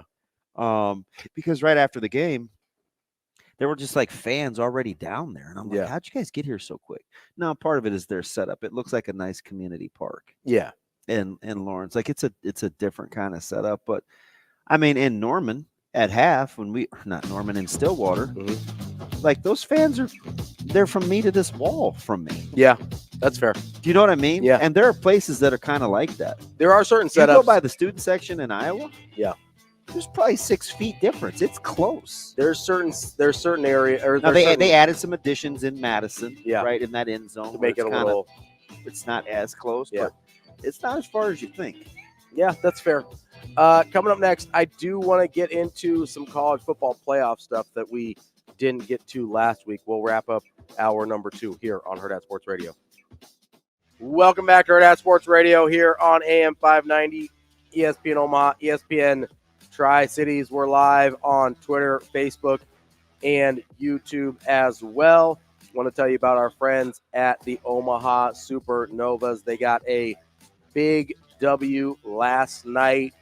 They were on the road against the Orlando Valkyries. They won 3-1, matching the score here in Omaha. They go on the road to the Atlanta Vibe on Thursday, but they return home on March 14th. That's just a couple weeks from now, against that same Atlanta Vibe team, but this time it'll be here at the CHI Health Center, 7 p.m. Thursday, March 14th. Make sure you get to supernovas.com. You can check out their schedule, get tickets, maybe shop around a little bit, get some merch. That is supernovas.com. Beware of the Ides of March. I think that was you big Julius Caesar guy? No, not really. Historical reference or the Shakespeare play? No, neither one. I just think the 14th is close to the 15th, and I wanted to weave in a beware of the Supernovas, but then I was like, doing too much. Technically, the Ides of March are the 14th through the 16th. It's like a period of time. It's not just the one day. So In case you wanted to, just a little. Are you not entertained? I'm very entertained. But now you want to be specific. 90% of the time, you're very general and a little loosey-goosey with the goalposts. What is Now we're very specific, what and we're going to hammer me on the 14th as opposed. How about just giving your boy a little bit of credit? Like, dang, DB, that's pretty good that you know the Ides of March. Hey, good call on the Ides of March. Well done. No, so I'm not just another non-pretty face, you know. Jeez. What are you talking about? Me being general and moving the goalposts? I'm very specific. What? Told me. What? I'm not gonna do it. I'm not gonna do it. It is. You mentioned this during the break. It is NFL Combine week. It's a big week for your boy. Love the Combine. Me too. Love the Combine. Shane, note to self for our guests. We are. Listen, I record the gosh darn thing. Oh, I watch a ton of it. I love the Combine. Great stuff. So would you run? If I was, so you asked me this in the break. If I was a first round pick, would I run? And I think it depends. It depends on your situation, right? Like Marvin Harrison Jr. probably doesn't have a lot to gain from running, right? He's going to go super high regardless. His tape speaks for itself. If he runs a slow time, they'll be like, yeah, but look at the tape. If he runs a super fast time, they'll be like, yeah, we already knew he was a freak. What does Marvin Harrison Jr. have to gain from that situation? Not much. But if you're Cooper DeJean, maybe kind of a borderline first round pick, especially coming off the injury. And listen, I think this is a real factor here. I think DeJean is spectacular. I do too. But he is also trying to play a position in the NFL that people that look like him often don't play. And whether that's fair or not, he probably needs to put up a good time to solidify, like, yeah, I'm athletic enough to be a corner in the NFL. Is that fair? Like, am I making that up? Gosh, to be honest, like you seriously are catching me off guard. Because at no point did I, if anybody would tell you, it would be. Yeah. Like I would tell But you. I'm just saying, we haven't had a white corner in the NFL since Jason Sehorn. That's the truth. That's real. Okay. So and most of these guys get moved to safety from college to the NFL. Yeah, I don't know if he's big enough. He's a true corner. He is a true corner. I just like him because I think he's really good. I agree. But I think it's possible there's a perception of him among NFL talent evaluators that want to see the time to justify, like, hey, yep, he is athletic enough, which we all know doesn't always matter either. Like Richard Sherman runs a 4.6 and is a great corner. We just knew it was like a foot injury. They didn't really. Did I miss where there was? I don't think they got real specific on what it was. So part of it is, hey, you want to make sure he's healthy. I remember when Nebraska played Iowa in that pregame, Sharp is really good at like going through the reports, and DeJean wasn't on there. So we were like, no way he's coming back. Yeah. So, and I remember it's probably more me than him because he's like, no, that's such and such. He's a wide receiver. And I was like, I think that's DeJean. Right. Because I could have sworn I saw two. But of course, he correct? No, I mean that's fair. Somebody's got to keep you in line. Well, he's a little more savvy than your guy, right? I'm over here looking at like 1,000 different things. But if I'm Cooper, I probably need to run. If you're healthy, well, at some whether point. It's combine, whether it's pro day, at some point he's going to need to put a time down. Yeah, I'm glad you're a combine guy. I love the combine. I think it's a ton of fun. I think and you know the funny thing, I can say that I think it's extremely overrated. Oh, yeah. I don't know that it matters, but I like it a lot. But I still like it. Yeah. I like seeing the times. I really, I know everybody loves the 40s. 40s are fun. Couldn't care less. I like the broad jumps a lot. I feel like you learn a lot about the guy's explosiveness in the broad jumps. Two guys from UConn having the highest standing broad jumps. Yeah. I don't, that's, you I think Byron Jones went 12. Which 12 is a stupid number. And I think I don't think that's how you pronounce it. Went 12.5. But I think the top two guys are Connecticut guys. That'll be the broad jumps fun to see. I like the vert a little bit. The furthest but the drills are fun too. The furthest I saw in person was Jamel Williams. How far? I think he went 11-1. That's aggressive. I think he went 11-1. You start getting in the 11s, you're talking about freak show stuff. Mike Mint went 10-9, and I was like, what? And he was right before me. Yeah. Do you remember where you went? 10-4. That's good. It's a good number. It's okay. Yeah. It's okay. It's okay. Listen, My 10 was good, which is also 10-yard split. Yeah. Yeah.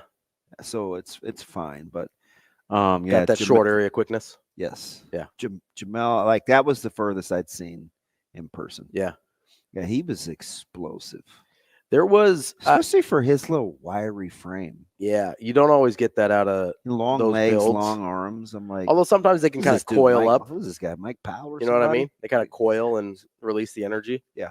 No, I like the drills though too. People sleep on the drills. So they're kind of getting better. Yeah, some of them are. They're, I don't always look. I like watching D-line. I like watching the linebackers. Mhm. But it's funny, and not to cite another Coach Rule reference, but like on the recruiting trail, the staff we were talking to some of our players. Mhm. And I'd had this conversation with Christian. This is probably in January, and we're going to start doing some defensive install and stuff this week. And, I was asking about playing on the strong side versus the weak side, or, maybe playing inside. Like and I told him this. I said, to the best of our ability, we'll try to help you out to play the long game. Mhm. But first and foremost, we want to win games currently. Yeah. So he was like, I want to keep working on because he and I, we've worked really, really hard on coverage. And we asked him to do a lot, which is part of the transition from him going to the 4-3 to the 3-4 last year. Mhm.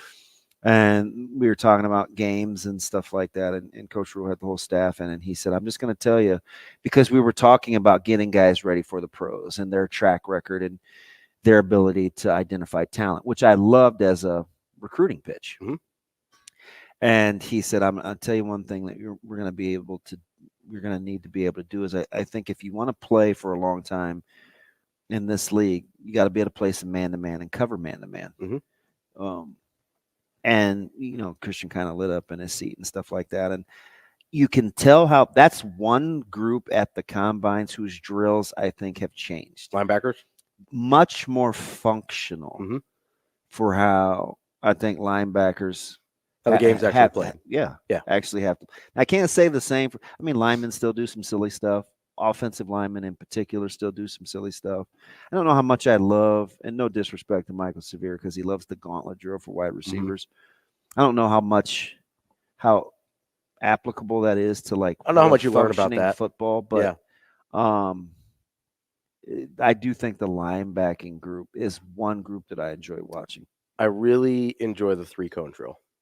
Oh, that's a good drill. I like getting some 3-cone. So I think of the force against the ground, like the foot stuff, Mhm. that's just a drill. I think 3-cone may be one of the better indicators. I would say I think you learn the most about how a guy is going to translate to football in a 3-cone or a 10-yard. Like just the straight 10-yard dash, because that's going to be a lot. You're going to do that a lot more in football than you are the 40-yard dash. Obviously, 3-cone, you get the change of direction, you get the acceleration, foot in the ground, change of direction, reaccelerate. Playing at an angle. Yeah, a little bit. Yeah, kind of how angular can you make your body, especially with DNs or rushers. 3-cone drill's really nice for that because you kind of see them get that dip where if you can, who are we talking about last week as the best athletes on the planet? Do you remember that? You go, it's easy to say it was the Jordan talk, the best athletes on the planet. Yeah, well, we were talking about. I knew it was Bo, but I think we were. I brought up the fact that a lot of times we just throw the best athlete on the planet out Because there. do you know who are really, really underappreciated athletes? DNs? Yes. Yeah. And outside linebackers. Their body control. So, like, he's not going to make anybody's, I think, unless you think about it. But one of the reasons why I like the current election to the NFL Hall of Fame is because I felt like what he could do for his body type was grossly underrated. Who's that? Julius Peppers. Oh, yeah. Yeah. Unbelievable athlete for his size. It was like 6'6", 290, something like that. His long arms, he was twitchy. He could play at 45s. Really good spatial awareness. Like, it's hard for big guys to move like that. I mean, he was a legitimate starter at the University of North Carolina basketball team. Yeah. Oh yeah. That's crazy. Yeah. What was that 99, 2000? Yeah, it was Yeah. late Right 90s. around- It was early 2000s. Right It was around early there. 2000s. 01 maybe. Yeah. It was right before the 05 team. It was just before that. No, DN, their ability to play at angles is kind of crazy. Sick. Coming up next, we're going to talk to our guy Sam McKewon from the Omaha World-Herald. We'll get back into Nebraska basketball a little bit, maybe a little Nebraska baseball. Spring ball is coming up as well. We'll cover They everything. took 3 out of 4 from GCU. Kicking off hour number 3 here on Hurrdat Sports Radio on AM 590 ESPN Omaha, ESPN Tri-Cities, and KFOR in Lincoln. We're live on Twitter, Facebook, and YouTube. That's DB. I'm Ravi Lulla. We're joined now on the Warhorse Sportsbook Hotline by our friend Sam McKewon from the Omaha World-Herald. Sam, how are you this morning? I'm really good. How are you guys? Good, Sam. How are things? What are we working on this morning? We just update our NET rankings every Monday. So that'll be up here in about 10, 15 minutes. It's popular. People really want to know where all the teams are. And we do Creighton and Nebraska and UNO. So, it was a good basketball week. Yeah. Around here. For the most part, Creighton shouldn't fall too far, right? No, they moved up in the NET rankings. Yep. In the AP rankings and the coaches rankings, I think they'll probably stay right where they are, because if you look at what happened last week in men's college basketball, a lot of teams lost. I mean, it's just late in the year. A lot of teams, you have desperate teams on the bubble. They're playing their butts off. And you have teams that are already in the tournament that just had a big win. And so there was a bunch of losses and wins last week. I don't think Creighton's going to move much. Right around, what, 10-11, 10-9?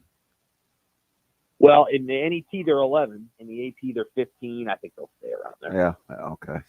All right. Sam, speaking of Creighton, DB and I kind of had this conversation earlier this morning about what we thought happened in terms of just, hey, they didn't play well enough. St. John's just played well, whether or not letdown games exist. I had to give him a stern talking to, Sam. And I'm a stubborn listener, so we'll I don't know how much. What was the Because I didn't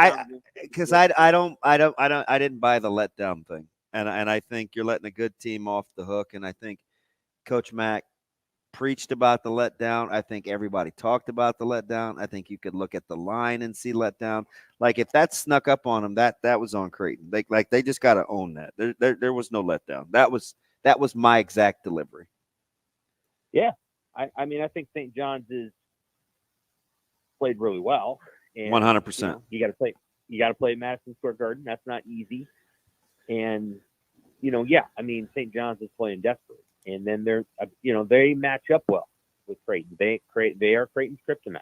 They're the team that now there are other teams in the NCAA tournament that Creighton does not want to face that are similar to St. John's. I don't know exactly who all those teams are, but you kind of know once you get there. The teams that change you. San Diego State, although again they went to the national championship game last year, so they were very good. Mm-hmm. But that team, that style, the way they play, that's not a good fit for Creighton. Creighton struggles with that. Villanova. Now they go to Villanova, I think, at the end of the year. That's an upset alert, because Villanova's style hurts teams like Creighton and then drags bad teams into games too. They shoot so Creighton's many. gonna have to watch that. Everybody says that about Villanova. I don't. They shoot so many threes. Like, if you would have told me, they're mid range, or they like, ball screens or 2-man games. Like, I get Dixon being a tough matchup, but I don't love this year's version of Villanova against Creighton. And just my opinion at first blush, because they dial it from distance so much. Well, it's that the guy that makes their threes, or a lot of them, draws Kalkbrenner away from the rim. Yeah. And so that's challenging, because they either have to decide to. And he does play well against Creighton. Mm-hmm. He played great against Creighton. He played incredible last year. And then he played really well in the first game this year. So you have to decide who you're going to use to guard him. And if it's Kalkbrenner, then that changes the whole, that changes their whole defensive structure. St. John's is a hard team for for Creighton to play. Marquette's hard, and Yeah, we're gonna that's see that this weekend, and they're really athletic. And now, in my opinion, this is just my opinion. You get to the NCAA tournament, I'll take Creighton over Marquette because some of the things that Creighton does are hard to stop in a short turnaround situation. Creighton can play fast. They can go on big runs in an NCAA tournament. If a team can go on a big run, there's just a clock inside your head that's like, all right, we only got 12 minutes left in our season. It creates a kind of pressing. So I like Creighton in the NCAA tournament. So long as they get a good draw, I think they have a great chance to get exactly where they were last year, and then it comes down to executing in the Elite Eight. I think Creighton's in a great spot. I'm calling my shot. Creighton will be beating Marquette on March 2nd. Will or won't? Will. All right. We'll take. Listen, and I know it's a tough matchup with Oduro and Kolick in the 2-man game, and then Jones is the human bucket, but they'll beat Marquette Saturday. It's a desperate Seton Hall team you probably got to worry about. That's a sleepy one. You want to talk about bad catchphrases for sports? The classic look ahead. The classic look ahead game. A desperate Seton Hall team travels to Omaha before they play. I mean, all the narratives are there, but here's the deal with the Big East. Anytime you lace them up, if you're not playing Georgetown or DePaul, you better buckle up, period. And I think the good teams like Creighton know that. That's just my opinion. They do. They absolutely know it, for sure. Let's go to Lincoln. Sam, let's switch gears to Nebraska basketball here. Obviously got the big win against Minnesota yesterday in convincing fashion, kind of put to bed the road narrative against Indiana earlier in the week. How, I guess, when you look at the, Tominaga wasn't really going yesterday, Rink Mass wasn't really going yesterday. Like, is there any part of you that's surprised that Nebraska has found ways to be good offensively when a couple of guys that we thought were non-negotiables for them weren't really there? Well, I mean, I don't know that you expect Juwan Gary to shoot like that from three, but Bryce Williams has been a good addition, and I think as we went into the really good the off season. So I mean, Wilson covers the team now, but I had to kind of pitch in there for about 6 months. So I spent a lot of time looking into the transfers, right? The guys that they had added. And, I think we had spent a lot of time thinking about Rink Mass because of who he was replacing, and Derek Walker was the best player on last year's team. Bryce Williams didn't really have a direct comp the last year. I guess it was Vandemel, but they're kind of different players, and I think Bryce has just been really good. I mean, the one thing that I appreciate most about Bryce is that I don't think coming into the season we thought he was going to be the guy that's like, all right, clear out, I'm going to go to the rim, and he's become that guy. And that's been a big part of he's the alpha. He's willing to go out to the top of the key and make something happen with 9 seconds on the shot clock. And I'm not saying he's Trey Alexander in that regard, but he's good and he's been effective. And so I think he's been I don't know if pleasant surprise is the right word, but his game is broader than we thought it was going to be. And then Fred Hoiberg made a tweak with Jamarcus Lawrence, and it has worked. You got two guys from the same high school coming off the bench at the exact same time, and it seems to work. Now, they don't always go off at the same time. C.J. Wilcher did not play well yesterday, but Jamarcus Lawrence has really enjoyed that role. I'm not sure why, but it suited him, and that may be the role that he has for the next 2 years. In my opinion, just my opinion, they need to go get a point, a true point. Bryce has sort of evolved into that, but they need to go out and get another guy that's like Sam or Bryce or whomever, and let Jamarcus just be a two guard and come off the bench and do what he does. But those are the things that I think have helped them immensely. And then they've been pretty consistent here in the last 2 weeks on defense. And just imagine how good they'd be on defense if Blaise Keita were healthy, because he might be their best defender. And he just hasn't been healthy all year. So, Nebraska's, this is the best they've been in a while, and Fred Hoiberg deserves quite a bit of credit. He won't take it. He deflects a lot, but he deserves a lot of credit for how this program kind of pulled itself off the campus. Yeah, and I was saying this. So this is like across the board. You know, you were talking about Lawrence and Wilcher, and you have to know your personnel before the culture has to be in place before you pull that trigger, right? You have to know that the culture can sustain if CJ Wilcher doesn't respond well to coming off the bench or being a situational offensive guy, or Jamarcus Lawrence is going to like you're trusting that the culture is going to buoy that if it doesn't go as planned, right? You got to have the stones to pull the trigger, but you have to be able to support the outcome too if it's not good. Conversely, or not conversely, but in the same vein, he said a lot of things publicly all year about being very specific with guys, which you also can't and typically don't do without knowing the pulse of your team. Don't you think, and you're right dab smack in the middle of it, haven't we undersold this whole knowing it, the chemistry, building the chemistry, kind of resetting the culture that Hoiberg has done the last year and a half? Yeah, I mean, I think he always had that, quality within him. I think that was the conversation this morning. Ravi and I had to start the show. Was it always in there and it was just an Abdelmassih thing, or is this new? I mean, I think it was always in there, and Matt Abdelmassih takes a lot of shots, and some of those I suppose are reasonable. Some are maybe a little. I'll just say this: the COVID year was really tough on the program, and nobody likes hearing that. That was the other time I had to pinch it, covering it, and it was hard. It was not easy. They missed an entire month of basketball. Then when they came back, they played 13 games in 20 some days, and it was just a tough experience for the program. And they thought they were going to be pretty good. Maybe not this good, but I think they thought, well, maybe we can make the NIT, or I don't even know if they had the NIT in the COVID year. I'm talking 2020, 2021. Mm-hmm. But they thought they were going to be better than that. And then COVID just sort of, canceled an entire month of basketball. That was a very strange experience. And I don't think it was easy on Fred. I don't think it was easy on the staff. And then I think they came back. And again, I'm not trying to make excuses. I'm trying to just lay it out. They thought Delano Banton was going to return, and he got drafted. And he stayed in the draft, and it changed the entire nature of that team. They had built the entire team for Delano Banton to return and be the point guard. Then he leaves, and then they sign a point guard that really didn't figure it out until like 3 weeks left in the season. So that's part of what happened. And, and then I think, and it was after that the change kind of kicked in.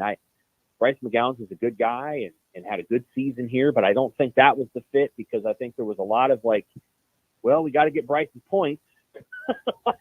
There were whole possessions of games, whole stretches of games where they just throw the ball to Bryce and he would isolate, and it was time for Bryce to score. And that's not really Fred. I think that's not who he is. I think he either wants a post guy to be a distributor or the point guard to be the distributor, but he doesn't want a wing to just stand out there and dribble around and shoot. And so I think that's when they started to change. They figured it out with Derek Walker. The offense got better. They focused more on defense. They got Juwan Gary. All those things matter. But people will notice, even though they didn't shoot very well yesterday, they scored 73 points. And they're pretty good on offense. And I think that actually matters. I think the way that they score and the distribution and the balance of that, I know it's not a program that's it's not Creighton on offense, but they're scoring 77 points a game. And that's the most they've scored in a really, really long time. So the defensive focus matters, but I'm just telling you, the offensive stuff is important too. And I think they score enough points that it helps their defense. Their defense is willing to play. I don't even know the last time they scored 77 points a game, Guy. I don't know. I think it was the 90s. Probably the last time that they had a 45-point half. I mean, I'm looking right now. I'm going back to Stat Reference. The last time that Nebraska scored 77 points a game was in the NIT championship season of 95-96. They scored 80 points a game that year. Yeah, and that team had Eric Strickland, Jerron Boone, Bernard Garner, Mikey Moore, and Teron Lou. That team was great. I mean, can you imagine how many points they would score today with all the? I mean, good God. Hey, So, this is great. So anyway, It's almost like you caught yourself off guard, and it was like, oh god, this is awesome. really, I have a hunch. I think I'm going to validate myself. it's unbelievable. It's been literally almost 30 years since they've scored 77 points a game. Now, people don't talk much about their offense, but their offense is actually pretty good, and that's what Ferd's really good at. And they've found a way to score points, and it affects their defense. Their defense, I think, is better because they're actually pretty darn good on offense.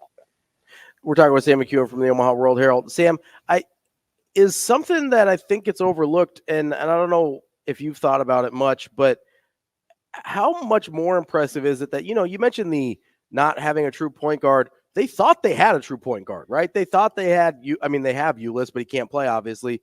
Like, how much more impressive is what they've been able to accomplish, considering, you mentioned when they thought they had Banton coming back the next year and then he was gone. This was even kind of a more bizarre situation than that, where they thought they had their point guard. He's obviously not able to play, and they were still able to adjust and be, the best offensive team Nebraska's had in 30 years. Yeah, I mean, again, I think that's a testament to their understanding of the system.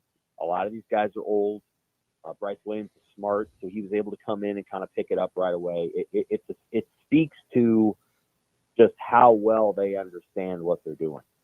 And if you look again, Sam Hoiberg did not make shots yesterday. There's a lot of things but if you watch Sam and like his understanding of what he's supposed to do when he has the ball, and like when he's supposed to peel back out, and when the dribble drive is cut off, and where he goes and where he passes. If you just watch him for a whole game, I think you can see like the genius of Fred's system, because Sam really understands it. It's obvious that he understands it. And the things that he gets to and the passes that he makes, and some of the passes that, like CJ Welcher understands it really well now in year 3. Some of the things that these guys do, it's pretty cool.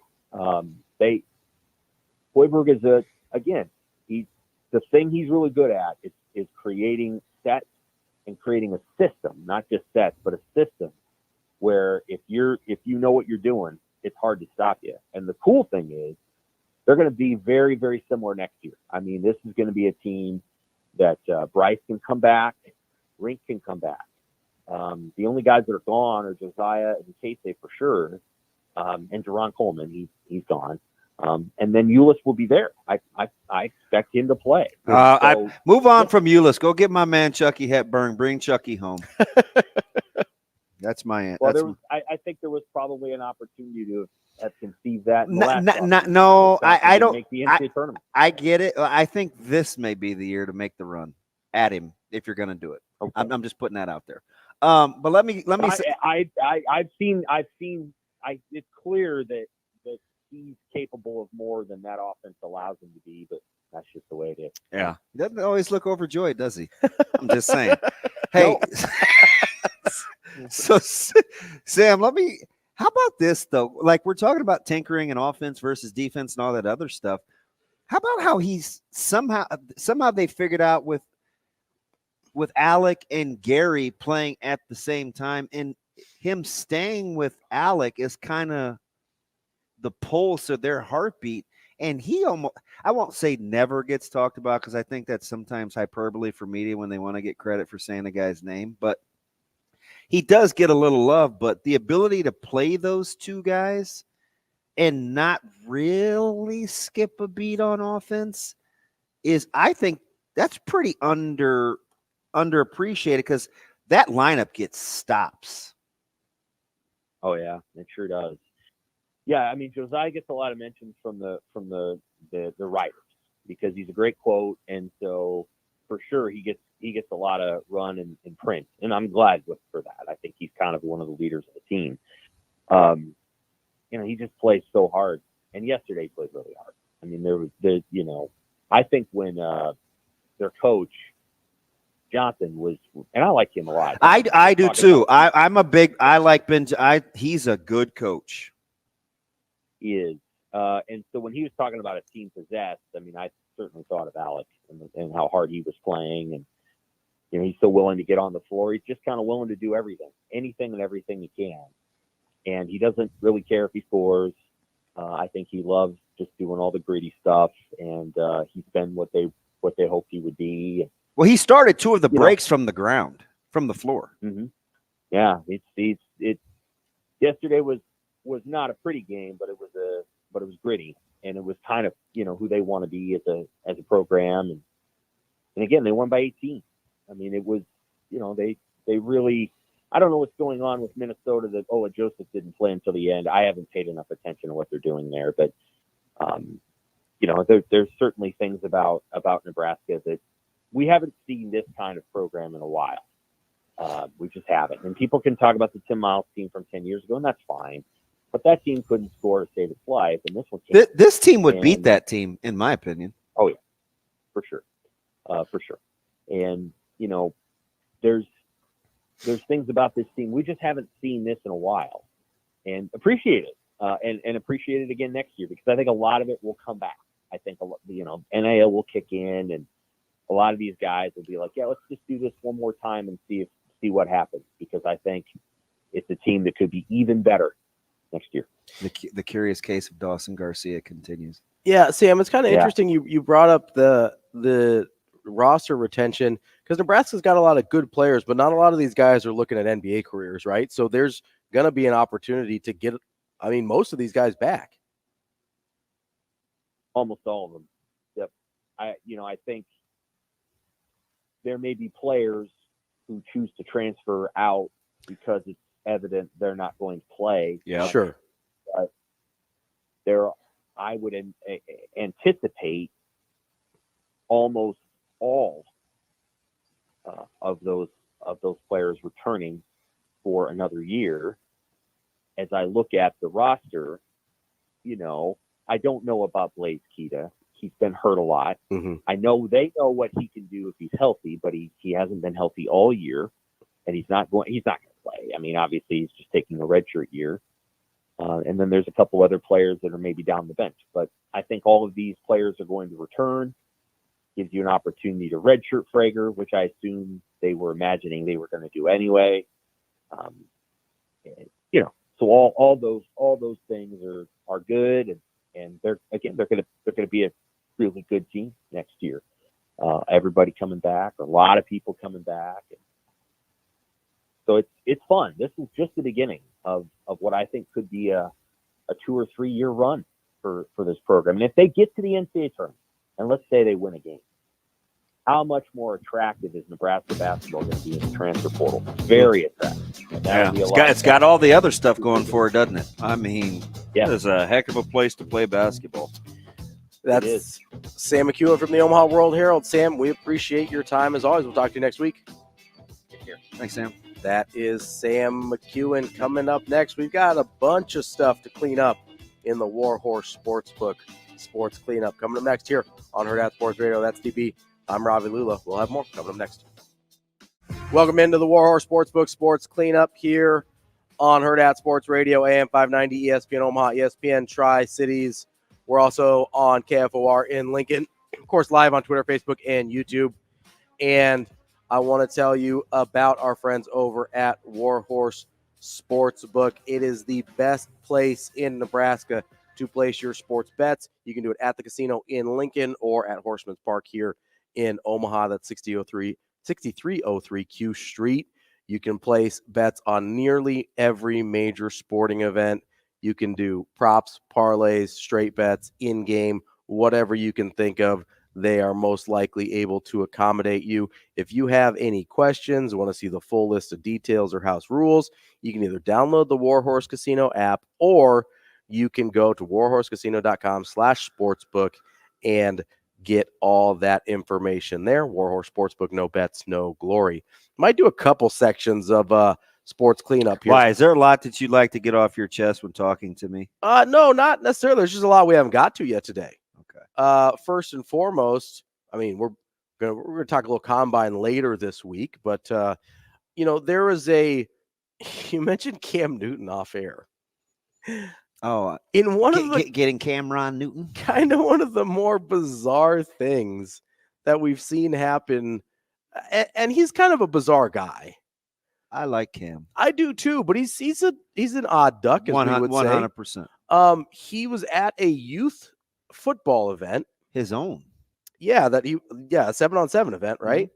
Mm-hmm. And he appears to get jumped. Well, he's trying to break up an altercation. And then they turn on him. Yeah.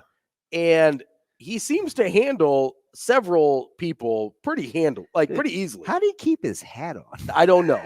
Was my man like Billy Jack? Even Billy Jack would have taken his hat off. I wonder if he had it pinned in there. You think? Well, so sometimes when women Shane, Indiana Jones, he always had his hat pinned Billy in. Jack? I don't know what Billy Jack is. Oh my God. Billy Jack was legit. I'm going to take my right foot. Listen, Billy Jack. I don't know what Billy Jack is. He was great. He was an indigenous, he's Native American folklore hero. Used to have a couple movies. Okay. And he wore a very similar hat. Like 3 movies, 3 or 4 maybe. Okay. Big Billy Jack guy. I'm just saying. He came to talk to us in Lincoln once. Really? Yeah. As an Oklahoman. Oh, there you go. Yeah. Yeah. I don't know how Coach Osborne got him. But I don't know. Some people find it hard to say no to Coach Osborne. I thought, whoa. It was just his birthday, too, by the way. Happy birthday, Coach O. A couple days late, but yeah. Yeah, a couple days late. He's pushing 90 now, isn't he? 86, maybe? Okay. 7? Okay, not quite that. Okay. He and my dad are about the same age, so I'm within a year, probably. Oh, fair. No, but it was so with the hat, a lot of times, when women have big hair and the hat, they'll pin it in there with like hairpins and stuff. So I wonder if it was attached somehow. You know what I'm saying? Yeah, it's kind of weird, but maybe. Not as weird as randomly getting like in a fight at your own event. Like, what happened there? People just don't. People can't behave themselves. Well, that's the problem. We've seen that. It's just the inability to behave yourself. If you're and living and dying with your kids in sports. That's a whole other problem. It's hilarious. If you're at a youth sport event and you're in that situation, how many people can you take on your own, the way Cam Newton did? Well, it depends, but if they're probably a couple, yeah, because Cam Newton was getting after it. I was impressed. Yeah, I had a crazy situation in Lincoln. Really? Oh yeah. What happened? Oh, someplace we shouldn't have been. Okay. And one of the guys ended up getting it pretty bad, Riley Washington. Yeah. But ended up getting him out of there, and Abdul and I made it relatively unscathed. I got stabbed with a bottle in my back. Oh. But like kind of the lore grew a little bit. Yeah. Like, ooh, this guy's nuts. We don't mess with DB anymore. But I didn't know until we got to the hospital to check on Riley. But that you got stabbed? Mm-hmm. Yeah. And it was weird too. That's like an adrenaline thing, right? Yeah, and I had on like you talk when I said I bad tasted. Ladies like they haven't aged well. You should have seen the shirt I had. It was like a paisley short sleeve button up. Was it like a Erykah Badu shirt? Stop. I think it matched my maroon Carl Knight jeans. I felt like Eric Strickland or somebody. I was like, why did I have this on? You know what I would have said? What? Don't put that crap on me. Yeah, I wouldn't wear that. Let's get to the Warhorse. DB, man, you bleeding. I was like, what? Let's get to the Warhorse Sportsbook Hotline. We got Ramon on the line. What's going on? Razor Ramon. Damon, Ravi, and Shane, you guys, I was kicking myself after our last call because you guys asked me what I watched lately, and I was so caught up in the Hurrdat pageantry, I forgot what I last watched. Hey, it happens to me too. That's why I let Ravi talk crazy to me every day. Yeah, it just throws stuff at him. It's the pageantry of Hurrdat. He gets disoriented. It's like, what is going on? I think he's crazy. I watched American Nightmare. It just came out last month on Netflix. Yep, I watched it in one night. Is that the one that's like sort of a Gone Girl situation? Yeah, I told you. Yeah, I was talking about it last week. Right, but it was a case study in not rushing to judgment. So make sure you guys don't spoil it. Don't spoil it. Hey, so I was telling Ravi this, and remember, because Ravi, this was the time I was like, gosh, I said all my buddies are on OPD. I feel like there's a couple back-to-back shows I watched that don't paint portray the light. Police in a very good light. Yeah, and that was one of them. They were getting killed. Did you get that sense that the police were being portrayed in a pretty negative light? Oh, definitely. Yeah. Definitely. That was wild. But I think that it was, I mean, you could also go back and look at the real facts. That's the thing that was good about it, is that it's a real story. Mm-hmm. So, and the thing about it is they weren't really able to get the people involved to speak on their own behalf. And I think they just, they didn't want to, and the producers don't have control over that. Mm-hmm. But it'd be interesting to hear what they had to say if they were going to tell their side. Yeah. But on why they tried to give them a chance. But you know what? Watching it and in her delivery, and I won't spoil it for anybody that hasn't seen it, it didn't come across it like, who's that kind as a serial predator, right? And who just gets to go back to their, you know what I mean? Like, there were a lot of things that didn't add up. You know what I mean? Right. I begs the question too. How do you, if something happened that you believe happened, but it sounds unbelievable, how do you present that? Mm-hmm. It's a tough thing to try to do. Yeah, 100%. What else? Anything outside of American Nightmare? Did you get into True? Did you get into True Detective? No, you know what? My wife likes that show. So is it only 5? Is season 4 only 5 episodes or 6? 6, I think.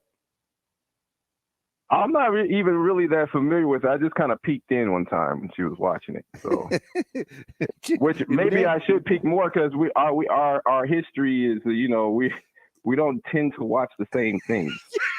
So Ever quite in the clear. Still one of the greatest lines ever uttered.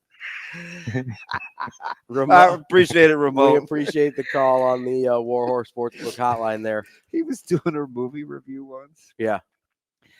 And it's just what he said, right? Like, it was a couple wasn't getting along, it was a little infidelity, and his wife was not very comfortable.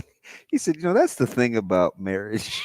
At any moment, it can go south. He said, you're never really in the clear of a big argument when you're married. Maybe we should have Ramon on in like a week, talk a little Oscars, a little Academy Awards. I don't know anything about it, though. You haven't watched any of them? What are the nominees? I mean, you got like Oppenheimer, which you said you're not going to sit through. Yeah, there's no way. I assume you didn't see Barbie. No. Okay. No. Not even with a 5-year-old. There was it's a little. Yeah, she wasn't watching it. Advanced for a 5-year-old. If anybody in your family was going to watch it, it probably would have been Jay. Nope. If anybody was, that's all I'm saying. I'm trying to think of what else is nominated. Not a ton of strong feminine Barbie qualities in her. No, it's just I'm just it's not really a kid movie. Gotcha. Is what I meant, right? Okay. So, I liked it. I thought it was pretty good. Okay. I wouldn't say it was pretty good. What else we got? I'm gonna have to look them up. Those are the only 2 I remember. You actually went to the theater to see it? Yeah, my wife wanted to go see it, so I went. Oh, well, okay. There you go. It was good. I liked it. And further proof why I like boys. My grocery shopping guy. Yeah, big Billy Jack fan. Listen, I still don't know what Billy Jack is. We'll tell you about it over break. We're gonna have before to we clean up the rest of our sports. A little bit. We're gonna clean up a little bit. I still want to get to the little college football playoff. Yeah, we've been trying to get to for like a week and a half. We will get to it at some point. Maybe next. It's hard to tell. Crapshoot. Never quite know. Here on Hurrdat Sports Radio, AM 590, ESPN Omaha, ESPN Tri-Cities, and KFOR in Lincoln. We're wrapping up the show here on Hurrdat Sports Radio, AM 590, ESPN Omaha, ESPN Tri-Cities, KFOR in Lincoln. We're live on Twitter, Facebook, and YouTube. And, of course, we're live from Hurrdat Sports Bar and Grill. That's DB. I'm Ravi Lulla. We're brought to you by the Team Jack Foundation. They just had their gala on Saturday. Great event for everybody involved there. Want to remind you some of the things that Team Jack Foundation is trying to accomplish. First and foremost, the focus is finding on better treatments for kids fighting brain cancer and one day a cure. And the reason that's so important is because treatments currently used are decades old. We're talking almost 50 years old for some of these treatments, which means they're highly toxic. Even if a child survives the brain tumor, they're often left with lifelong issues due to the old, out-of-date, and toxic treatments.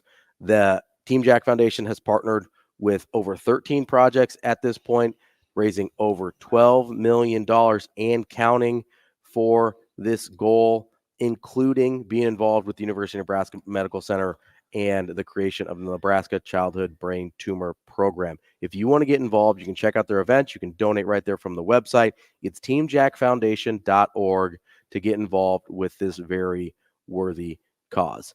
Just over the break here, trying to figure out how many Academy Award-winning movies that DB has seen. We're up to 15, and we're not even to present day yet. So that's pretty good. That's not bad. I'd seen 15. My buddy, there was a heck of a run, though. Yeah. Oh, I told you it was going to be the 90s and like into the 2000s where you really started. Is that for Pitcher of the Year? Is that where you're rolling through? Yeah. For what of the year? The Pitcher of the Year. Like Nolan. No, it's called the Cy Young. Yeah.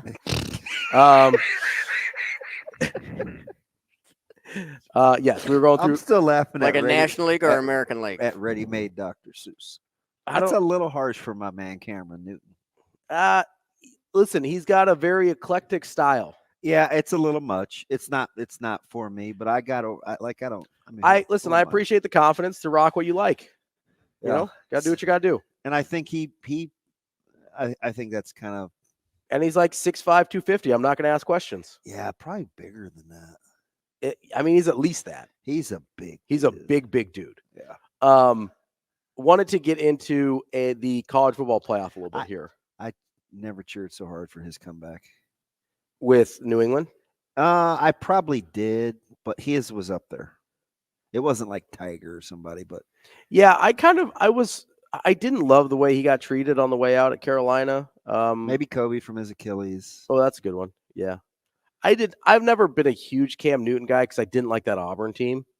So it was, it was hard to separate his pro career from that for me. Yeah, I think I didn't either. But I did think, like, you look at that D-line and stuff, they turned out to be better than I think they were given credit for going into that game. The offense, I think that was Farley and those guys. Yeah, the offense wasn't there. Like, none of those guys. But I do think I do have an appreciation for, like, imposing your will. Oh, absolutely. And that's what they did. But I got something interesting for you. And outside of Dookie Clint, he's probably the biggest Duke fan I know. Mm-hmm. Like, I mean, there are a lot. Maybe I should. Duke fans in your life? He's top 5 Fair. Duke fans, right? And it would be easy for him to take the, Phil Pawski, it's my guy, this, that, and the other. But you know what he said? What? I thought this was interesting. He goes, remember I told you earlier, he said schools let it happen for marketing purposes. Mm-hmm. This was early. This was like in the 7:00 hour. Yeah. And I said, shoot, there's probably something to that. And he comes back with this. He says, I think it's being overanalyzed. Schools want the court storming whenever they play Blue Bloods and number 1 ranked teams. More security is probably the answer. Jay Billis also just said schools use it for recruiting and marketing purposes. Now, he's a die-hard, mm-hmm. I mean, like die-hard Duke Blue Devils fan. Yeah. And even he's not on the cancel, get rid of it, over purposes. Like, I think he still has the ability to, like, peel back the layer and see it, and you're obviously going to need Phil Pawski. But so, full disclosure, I kind of like the moment that it creates, right? Because he's right. It is a nice marketing piece. It is a nice recruiting piece. And obviously it means, like, I didn't mind it when Nebraska stormed the court against Purdue. I obviously didn't mind it when Creighton stormed the court against UConn.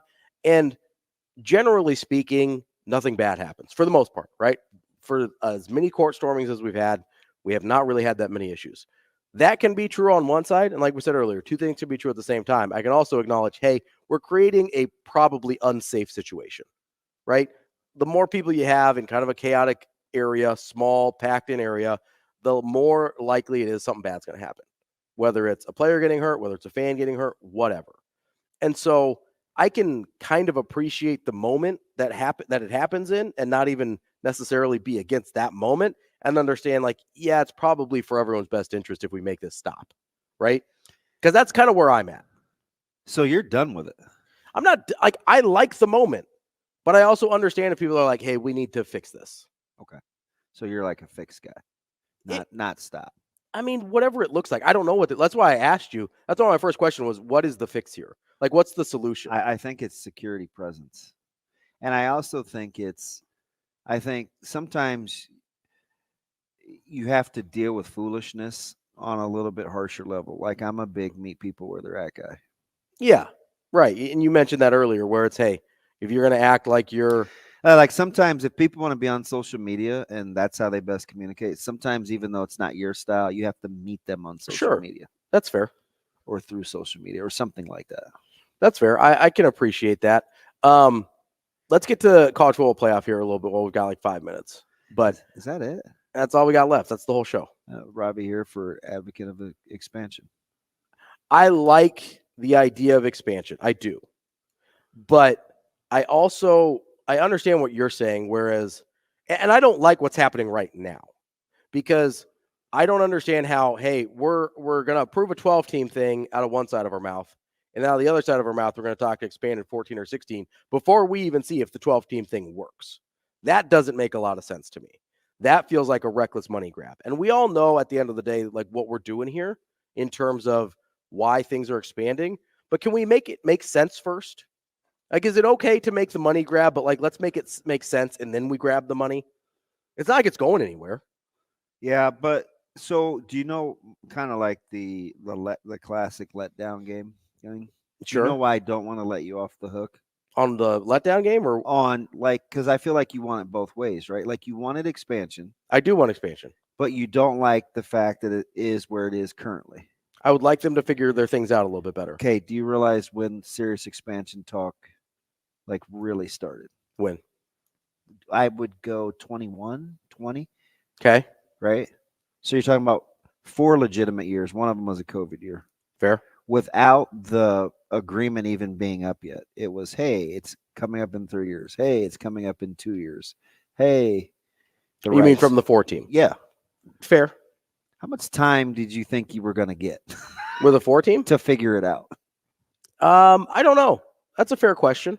Right? Because that's a fair question. It's just what I like. Sometimes we're not afforded the luxury to go back and talk about like where we are right now without addressing how we got there. Because all you're going to do is increase your chances of repetitive behavior. That's fair, I guess. So, right, like I feel like you got to be held accountable for, and I'm not even a pound of flesh guy, so that's the wrong term, but you have to have the discussion of why it moves so fast. Because if you get people to say out loud, do you know why this moves so fast? We saw all this money. So a lot of dollar signs. And because we have all this money and we see that it's kind of gotten a free-for-all with these conferences, this is how we're going to roll. Is everybody cool with that? And then see how people react. Listen, if they just said that, then see how people react. We kind of had this conversation off air with Adam McClintock Friday after his segment. How about his data? The injury thing? Unbelievable.